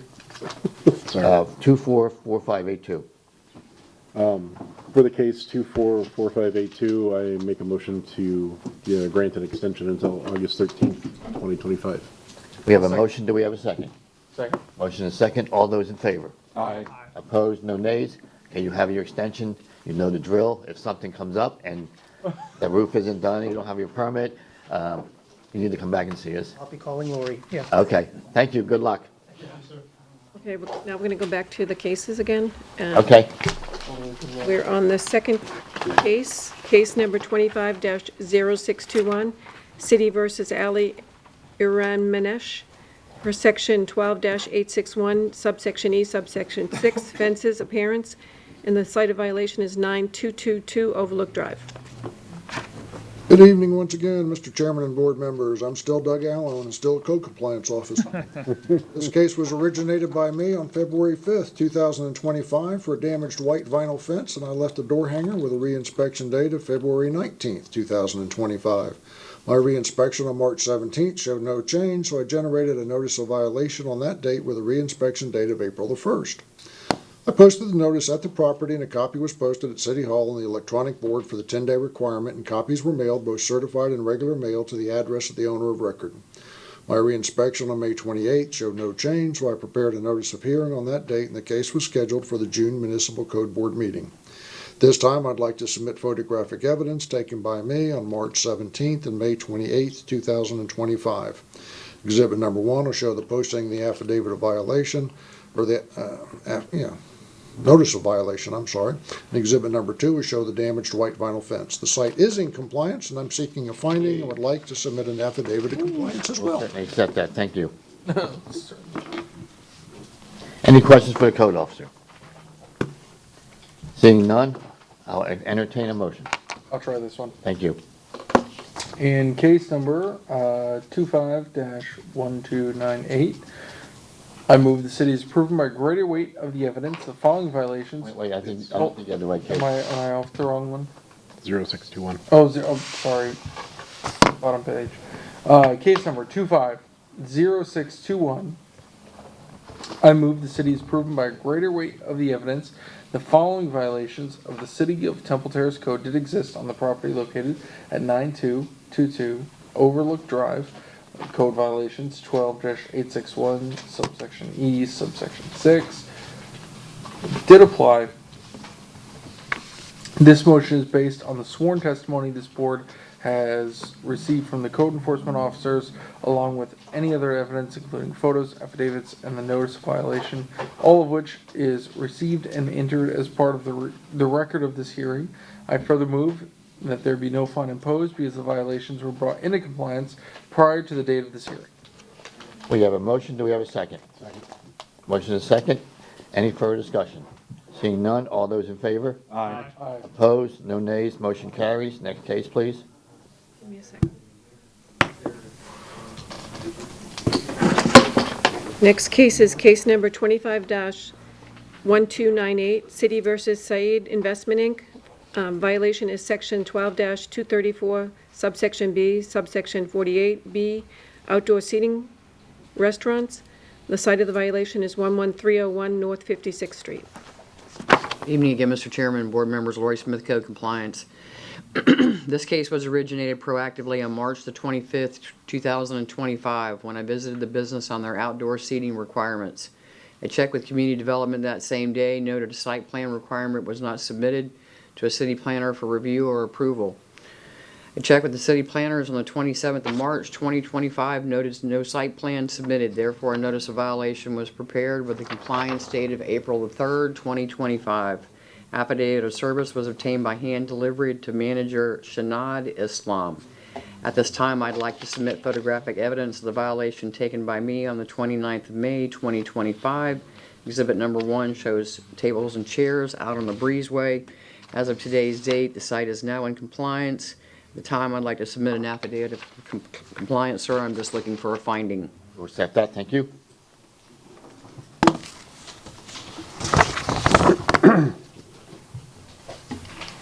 Any questions for the code officer?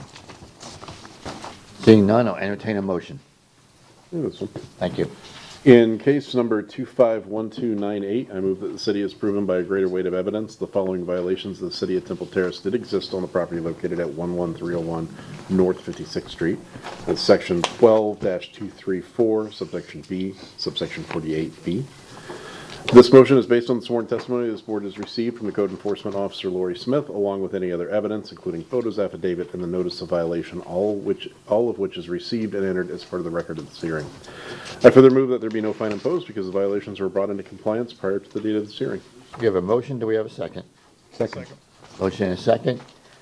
Any further discussion? Seeing none, all those in favor? Aye. Aye. Opposed? No nays, motion carries. Next case, please. It's done, the regular case. Yeah. Well, that's finished. That finishes new business. We're on the unfinished. So unfinished business, case number 24-2353, City versus James L. and Joyce A. G. Evans, for the violation of section 10-4, subsection B, subsection A, 4, subsection A, nuisance buildings 90 days. The site of the violation is 11305 East Queensway Drive. The deadline was May 14th, and they now have a fine of $50 per day that began on May 15th, 2025. I do have an update for that case, sir. Okay. Dallas had reached out to the property owner, spoke to the daughter. The property is going to be demoed within the next 30 days. Good. So once the property is demoed, we'll submit an affidavit of compliance to resolve that violation. This Is the fire case that? Fire case? Yes, Okay. on East Queensway. Okay. Okay. Case number 25-0086, City versus Michael Morris. The violation is section 8-28, subsection A, subsection 1, permits required. The site of the violation is 13105 North 52nd Street. The compliance deadline is midnight tonight. Case number 25-0624, City versus Radiant Oil Company of Tampa. Violation is section 12-1047, landscape maintenance, section 12-1049, landscaping perimeter, and section 12-1043, plant material and design. Site of the violation is 5601 East Fowler Avenue, and they started receiving a fine of $75 a day on May 15th, 2025. Case number 25-0640, City versus We Buy Houses, LLC. Violation for section 8-28, subsection A, subsection 1, permits required. Site of the violation is 707 Aberdeen Circle, and the compliance deadline of midnight tonight. Okay, very good. Other board action? Anything to report on liens? No, we'll probably be providing a liens report in August. Okay, very good. Okay, we have several items under new business. The first, you guys already heard, there will not be a July meeting. Our next meeting will be August 13th, 2025. Mr. Chair, can I address that real quick? Yeah. Just a thought. I talked to Mr. Ferris. Although we won't have any cases or hearings in the July hearing, we could have a workshop on trees if you'd be interested to just kind of have a discussion and try and get a comfort level with the tree cases. I'd love to bark up the wrong tree. Is that a joke, or is that like? I don't mind. I'd love to learn more about trees. Yeah. Well, I mean, it's just a suggestion. I mean, you have the open date now, and you're normally. Yeah. If you want to put something together, we'll be here. Let me talk with, okay, I'll confirm with our Director of Community So Development. that would be what night? That would be what would be our normal hearing. Wednesday night? July 9th. Does that work for everybody? That'll work. I don't know yet. We'll get it, yeah, if it's confirmed, we'll send an email out confirming the workshop. Okay. Now, when you have a workshop, it'll just be kind of learning. You can't take any official business during the workshop, but what we can do is talk about the tree code, tree cases. Okay, sounds good. Okay. And it's at 6 o'clock. Will be. Okay, so, That would be just your normal. yeah, normal business. Bad time. Same time, everything, except we won't be taking any official What's business. the reason for the, We've had many tree cases. no, not that. What's the reason for the, For not having. I'm about to tell you. oh, well, all right. Stay tuned. So, Stand by. couple things. Tonight is Cheryl's last code meeting. She is retiring. Congratulations. And tonight is also Tom Baroni's last code meeting. He is retiring. We hate that though. Cool. Yeah. Actually, we hate both, but It's a strong word, hate. Yes, and the new city clerk will be at a conference in July, so she won't be able to make it to this, our normal meeting. And we do have our new director sitting in the back, who would, if you wouldn't mind coming up and introducing yourself. I have to make a fool of myself now. Good evening, Chairman Board. My name is Jack Shanks. I'm the incoming. I'm trying to fill Mr. Brony's shoes. Try very hard. I got to meet the staff the other day. That was pretty exciting. Everybody's been wonderful, and I'm very, very excited to get started. Tell us where you came from. I'm currently with Habitat for Humanity Tampa Bay Gulf Side, And my job currently is the Chief Program Officer. I'm the one that recruits people coming into the program. We get them educated, trained up. We get them their mortgages, a lot of education. And we have a mini code compliance department that we run, which is pretty unique. And I'm really excited to share what I've learned over the years and see if any of that fits Temple Terrace. Great. Well, welcome aboard. Thank you. Yeah, I was gonna ask. Thank you. Excited to be here. So I know that at the last city council meeting, they discussed, they're gonna change the name of it's not gonna be code enforcement anymore, it's gonna be neighborhood services. Is that something that you're gonna how you plan on incorporating that philosophy? That's a great question. So I've done a lot of investigating into neighborhood services and what that looks like moving forward.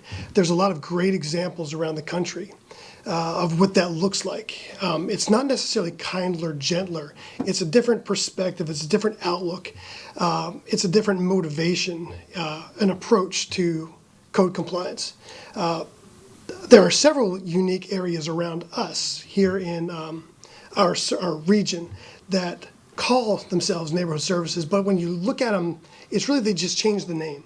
There are some other places that I found here locally, but also throughout the country that have actual neighborhood services programs built, and they're completely different. The approach is a little bit different. Things like this are exactly the same. The efforts of a board to mitigate things that are going on in the community and levy fines and things like that. But it's really about the approach and the resources that are provided. It is kind of kinder, gentler, but at the same time, empathy is great, but it doesn't replace responsibility, and it doesn't replace accountability. So you have to have the empathy, and there's other two things combined. It's going to produce a very, very good, well-run program. Not that this one is not. This one, I mean, I've watched a lot of the prior meetings, got a little familiar with what's going on, how things operate, and I just think it's going to be a natural progression to Temple Terrace. Great. Thank you. Thank you. Good. I appreciate it. Thank you. Someone who, since I moved to Florida, I've been in Temple Terrace. Seeing you come in, do this, taking over his shoes. I'm excited. Thank you. Thank you. I'm going to try really, really hard. Good luck. Tom, I can't thank you enough for your many years of service. I want to say thank you to you, Dave. I've known you 18 years. And Bill, I know you quite a few years as well. Been that long? Yeah, I've been with the city. I started here in 2007 as a commercial part-time inspector. I worked for about a year under Joe Gross, and he asked me a year later, "You want to go full-time?" And I said, "Well, I'm doing 20 hours. I might as well do 40." And then I started doing 40 hours. I got promoted about 9 years ago, and to director, and it's been the best. Well, I know it's been more than 40 because I see you out there on Saturdays. So. Yes, I do. I work, actually, as a director, you work more than 40 hours. I do work, volunteer on Saturdays, do pull signs. I've seen Dave out there on the roadway and stuff. And, so but I also want to thank Ernie, James Chambers, my staff, Dallas, everybody, Cheryl, thank you. Very, very happy, and it's a good thing. Are you gonna stay? So how many years has it been for you? 12 years. 12? Damn, I Does must you be. live in Temple Terrace and you gonna stay here, or what? Well, I live in Land O'Lakes, and I plan on staying there. I love Florida, and it's a good place. So I'm playing golf and do some fishing, and expecting my second granddaughter. And go to the Tampa Zoo, right? Yeah, go to the Tampa Zoo. So You're gonna keep going to the board meetings, right? Oh yeah. I'll be watching with. I'll be eating popcorn at home, throwing it at the screen, So. I'm gonna send my kids to you. You're daddy daycare now. Well, no. Granddaddy. I charge $40 an hour. So. That's cheap. If you need a balloon guy for any birthdays, he's the guy. That's it. There you go. But I want to thank everybody and the board too. I want to thank you guys. Volunteering is a great thing to do. I was a volunteer fireman in New York, so it's a good thing to give back. So thank you for what you do. Thank you. Thank you.